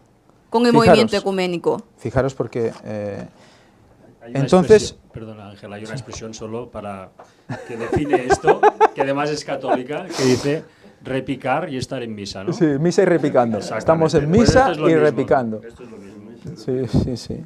Claro, entonces, ¿qué? Vamos a hacer una lista de cosas sociales en las cuales no implica cambios en nuestra manera de proceder. El medio ambiente, la pobreza, la paz y la seguridad. En ninguna de estas vamos a vendernos, ¿verdad? ¿Quién está detrás de todo esto? ¿Quién es el líder de la ayuda a los pobres? ¿Quién es, del líder terrenal, evidentemente, quién es el promotor del medio ambiente como doctrina mundial? ¿Quién es el que va a meter el domingo a través de esta religión? Porque al final es una religión, no se basa en ciencia. Ya lo estamos viendo en Costa Rica. Y ahí sí que podemos ayudar. Vamos a ayudar a que toda la gente esté preparada para recibir una religión única mundial. Y vamos a decir amén. Eso es lo que vamos a hacer, como denominación. Como diría Víctor, dejan ir todo esto y se quedan tan anchos. ¿Y en cuántas iglesias, bueno, que unas que ya fueron, otras que serán, se predicará este mensaje del miércoles y todos amén a lo que dice? Todo muy bonito, ¿no? Bueno, de hecho, muchas iglesias, mediante los tales clubes estos, han hecho campaña en contra del cambio climático. Es triste, es triste. No, es que no tienen vergüenza en realidad. Esta escuela sabática del miércoles era para quemarla, sinceramente, porque es un discurso del Papa.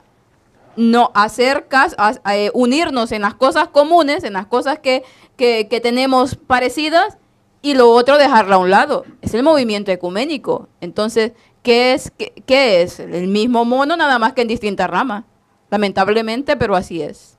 ¿Y qué decían antes? Justo antes de todo esto, que estaban. Si alguien expulsa demonios o hace milagros en mi nombre, tú no juzgues que no están en la verdad. ¿Qué iglesias se la pasan expulsando demonios y haciendo todo tipo de señales maravillosas?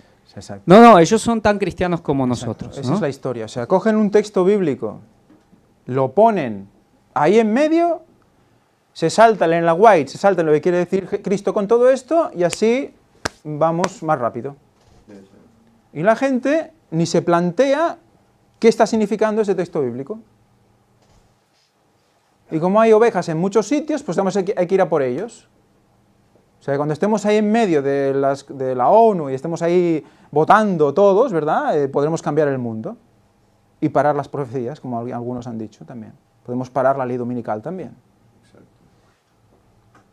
Sí, es que al final esta gente también, David Gates y todo con este argumento que están dando, están llevando a que todas las profecías entonces son condicionales. Quizás el fin del mundo así no se cumple y podemos cambiar el mundo y traer un milenio de paz y armonía aquí en la tierra. Muy bien. Muy bien, seguimos con el jueves. El jueves, para ir así más rápido, nos habla de 1 de Juan 2, 3 al 6, en relación con Juan 17, 3, ¿no? Que realmente conocer a Dios es conocer que Cristo fue enviado por el Padre, ¿no? Y que también dice 1 de Juan que aquellos que están conociendo a Dios pues están en sus mandamientos y que andan como Él anduvo. Por lo tanto, hay un conocimiento de los mandamientos y además hay un acto en consecuencia. O sea, eso es realmente conocer a Dios, cuando tú manifiestas eso en tu vida, ¿no? Primera de Juan 5, del 2 al 3 dice: y en esto conocemos que amamos a los hijos de Dios, cuando amamos a Dios y guardamos sus mandamientos, pues este es el amor a Dios, que guardemos sus mandamientos y sus mandamientos no son gravosos. Por lo tanto, hay grandes textos de los mandamientos en el Nuevo Testamento. Aquel que diga que los mandamientos son solo del Antiguo Testamento no se ha leído la Biblia completa, ni siquiera el Nuevo. Hay muchísimos en los que habla de esto. Y no me aman si no guardan mis mandamientos, etcétera, etcétera, etcétera. Quería comentar algo porque alguien está preguntando aquí que si es obligado seguir lo que dicta la Iglesia Adventista nominal en la escuela sabática. Bueno, supongo que está refiriendo si nosotros estamos obligados a hacer las escuelas sabáticas, no sé, tal vez me equivoco, a hacer las escuelas sabáticas estas de la Iglesia. No estamos obligados, pero lo hacemos para esto precisamente. Porque también no solamente estamos dando el mensaje al mundo, sino que a los mismos adventistas, porque hay adventistas sinceros aún ahí. Entonces es la manera de poder mostrarles los errores que están pasando y que puedan, sin ese prejuicio, entrar y entender la verdad. No estamos obligados a hacerlas, pero lo hacemos por amor a los mismos adventistas, a los que realmente son de verdad.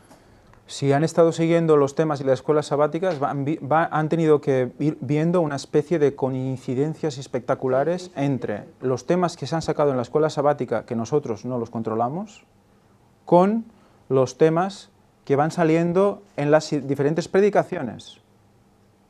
Hay una combinación espectacular. Incluso los textos bíblicos que nos hacen en la escuela sabática son textos que luego podemos utilizar y nos complementan para comprender mejor los temas que se están presentando en noticias y en las diferentes predicaciones y temas que se llevan a cabo. Sea el tercer Elías, sea la venida de Cristo, sea todo lo que está haciendo. Por tridimensional es todo. O sea que hay algo que el Señor está permitiendo, hay algo que el Señor está guiando con todo esto. Y la idea de hacer esto, evidentemente, es mostrar a las personas que pueden hacer la escuela sabática, pero tienen que ver más allá de lo que está escrito. Era igual, ¿Cómo? Hoy era igual. Hoy era igual. Esto con relación al tema. Sí, sí. El tema lo preparé antes de estudiar la escuela sabática. Un tema que hablando, me parece que no vamos a ver, ¿no? No sé. creo que no. Pero están Pero hubiera enlazado. en muchos aspectos. ¿Eh? Bueno, evidentemente que habla del mandamiento nuevo os doy, ¿no? Aquella famosa, ¿no? Amaos a vosotros como yo os he amado, ¿no? Amaos unos a otros como yo os he amado. Por lo tanto, ¿qué implica unidad? Amaros en unidad. Y es eso. Bueno, lo que hacemos con la escuela sabática es eso, tratar de hacer eso, tratar de amar a los hermanos, porque nosotros realmente no sabemos no vemos el corazón de las personas, y dentro de la iglesia todavía hay gente sincera que tiene que escuchar el mensaje, que aún no ha despertado, pero que lo hará. Entonces Dios nos manda a poder amar a todos ellos, a poder tratar por todos los medios de atraerlos a la verdad. No solamente es criticar, sino que es tratar de, por medio de decir las cosas, que ellos puedan entender la verdad. Porque alguna gente dice, bueno, es que ustedes pasan criticando a la iglesia, dicen esto y lo otro. No, no es eso. Es porque los amamos, es porque amamos la iglesia, es porque deseamos que el pueblo de Dios, el verdadero pueblo de Dios, pueda conocer la verdad y pueda obtener la salvación. Entonces todo esto lo hacemos por amor a ellos mismos, por amor al pueblo de Dios. No solamente al pueblo de Dios que está dentro de la iglesia adventista, hablando como denominación, sino que a todas aquellas personas que nos escuchan. Estamos buscando a todas esas personas que acepten la oración de Cristo por ellas. Es así de sencillo. Es bueno recordar, yo creo que lo comenté la semana pasada, pero que leía de cómo en el siglo III, cuando se estaban llenando herejías de confusión, los verdaderos hijos de Dios, los predicadores, enfatizaban, y la mayoría de sus predicaciones era denunciar la apostasía y las herejías. Y bueno, ahora hay que hacerlo también. Fijaros cómo se ha ido componiendo toda la lección de la semana. Primero ha empezado bastante bien, ha ido mostrando los diferentes aspectos, conocimiento personal, el mensaje, la verdad. De repente entra la unidad con los otros cristianos y ya lo siguiente que nos habla es la unidad en amor. Fijaros lo interesante. Y en alguna parte que ahora no encuentro habla de eso, de que miremos lo que nos une. Algo así dice, no recuerdo ahora dónde era, algo parecido a esto. El viernes,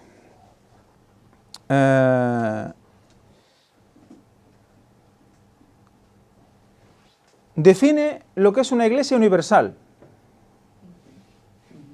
¿Y qué define una iglesia universal? Según el señor Müller, que no sé quién es, de la Universidad de la Iglesia en el Nuevo Testamento, no sé quién es, no lo he investigado, o sea que no os lo puedo decir. Pero dice, los adventistas no pretenden ser la Iglesia universal de Cristo. La Iglesia universal es más amplia que cualquier confesión religiosa. Es visible e invisible, dado que está compuesta por quienes creen en Jesús y lo siguen. Esos son los requisitos. Creer en Cristo y seguirlo. ¿Vale? ¿Es cierto? Es cierto, ¿no? Vamos más adelante. Bueno, la verdad es que quería leerosla para que me dijerais si la habíais entendido, porque yo no la he entendido muy bien. Pero bueno, no sé si meterme en esto porque ya sería demasiado. Luego al final dice que el remanente tiene un carácter tanto local como universal. Bueno, universal a nivel de universo. Bueno, sí, ¿vale? Sí, porque todos estamos unidos entre nosotros y con Dios y los ángeles y el resto de mundos creados, ¿no? Pero al final, el resumen de la lección Pero antes quiero leer la tercera pregunta, perdón. Dice, ¿qué implicaciones hay en la siguiente declaración y cómo podemos hacerla realidad entre nosotros? Si el profeso pueblo de Dios recibiese la luz tal cual brilla sobre ellos de su palabra, la luz tal cual brilla sobre ellos de su palabra, alcanzarían esa unidad por la cual oró Cristo. O sea que el brillo de la palabra, la verdad de la palabra, es lo único que puede hacer que realmente seamos uno en Él. El brillo puro, la unidad del Espíritu en el vínculo de la paz. Mira, aquí está el Espíritu, es el otro, el cuarto en discordia, que no salía antes. De otro texto.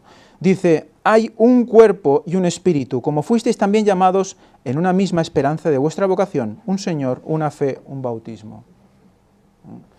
Y abajo hace el resumen de la lección. Fijaros porque todo parece muy bonito, ¿vale? Pero luego el resumen de la lección dice, la oración sumo sacerdotal, le llaman a esta oración, que es un nombre que no sé dónde ha salido, pero de Jesús, en Juan 17, es un recordatorio de que Él todavía se preocupa por la unidad de la Iglesia en la actualidad. Su oración debería ser nuestra y debemos buscar formas de consolidar nuestra fe en la palabra de Dios. El amor por los demás también debe caracterizar nuestras relaciones con todos, incluidos otros cristianos, más allá de nuestras diferencias teológicas. Esto es lo que se iba diciendo. Esto es lo que está diciendo. Es justo que era el último. Más allá de nuestras diferencias teológicas. Por lo tanto, el amor como unidad. ¿Qué es lo que está diciendo durante la primera parte de la lección? ¿Qué ha dicho Elena White? La plataforma de la verdad, ¿verdad? El brillo puro de la luz de la palabra de Dios, ¿verdad? Pues no. Eso no. El amor por los hermanos. Más allá de nuestras diferencias teológicas. ¿Hay que odiarlos? No, no hay que odiarlos. Pero cuando tú te unes a ellos, cuando tú estés unido bajo una serie de condiciones contractuales, porque esto no se hace así como así, o sea, tú estás ahí en un congreso con según qué gente, un consejo mundial, lo que sea, tú tienes unas pautas, hay un consenso marco en el cual tú hay ciertas cosas que no puedes hacer. Si no, no estás ahí. Por lo tanto, nada de proselitismo, nada de decir que el Vaticano es la bestia, ni nada de decir nada de nada. Por lo tanto, ¿qué vas a hacer ahí? Solo colaborar con el enemigo, nada más. Nada más. Unidad en el amor más allá de nuestras diferencias. ¿Esto qué es? ¿Esto quién lo dice? El Papa, así El es que Papa. es increíble. El Papa. Por lo tanto, ¿quién ha hecho la lección de esta semana? El Papa. Ya le pueden enviar el sueldo hoy al Papa. ¿Eh? Bueno, pues acabamos aquí. Que Dios nos bendiga. ¿Hacemos una oración? Josep, ¿puedes hacerla? Bueno, ahora te porten.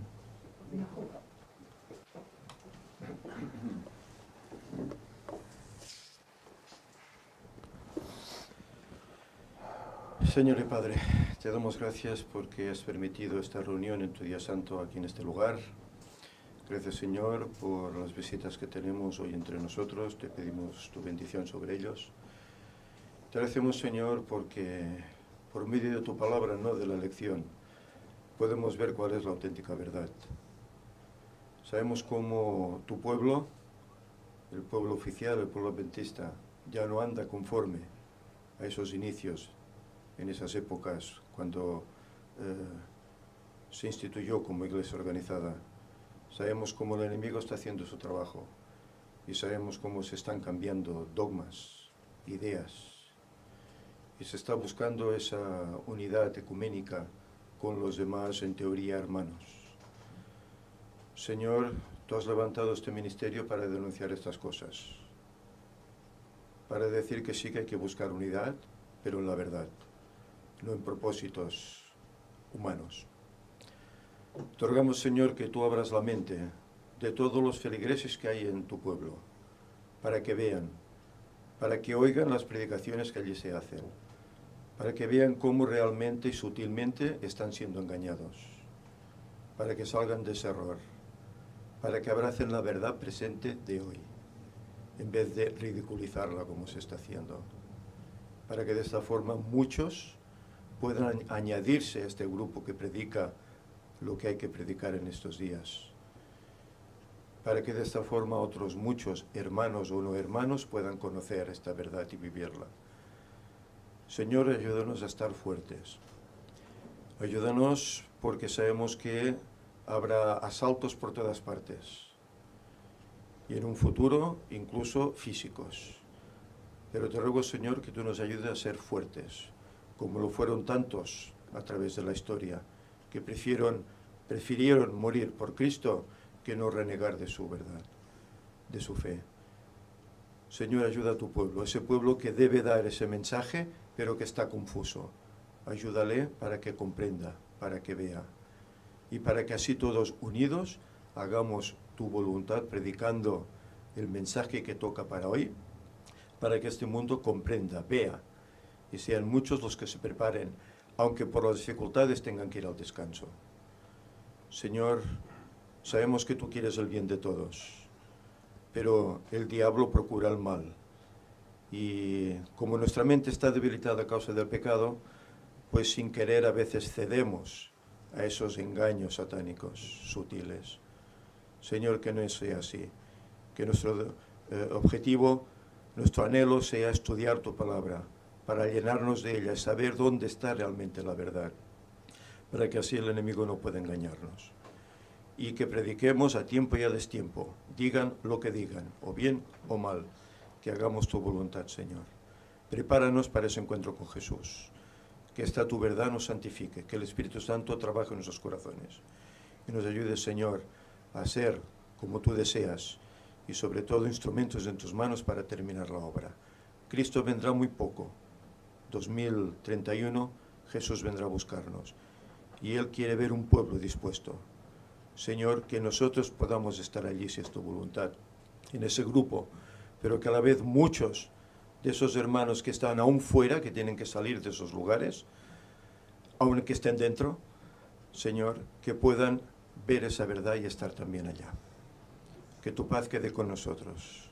Ayúdanos a guardar tu sábado como es debido. Y perdónanos, Señor, si en ocasiones caemos. Ayúdanos a levantarnos y a crecer en nuestra formación cristiana. En nombre de Jesús te lo pedimos. Amén. Amén. Amén.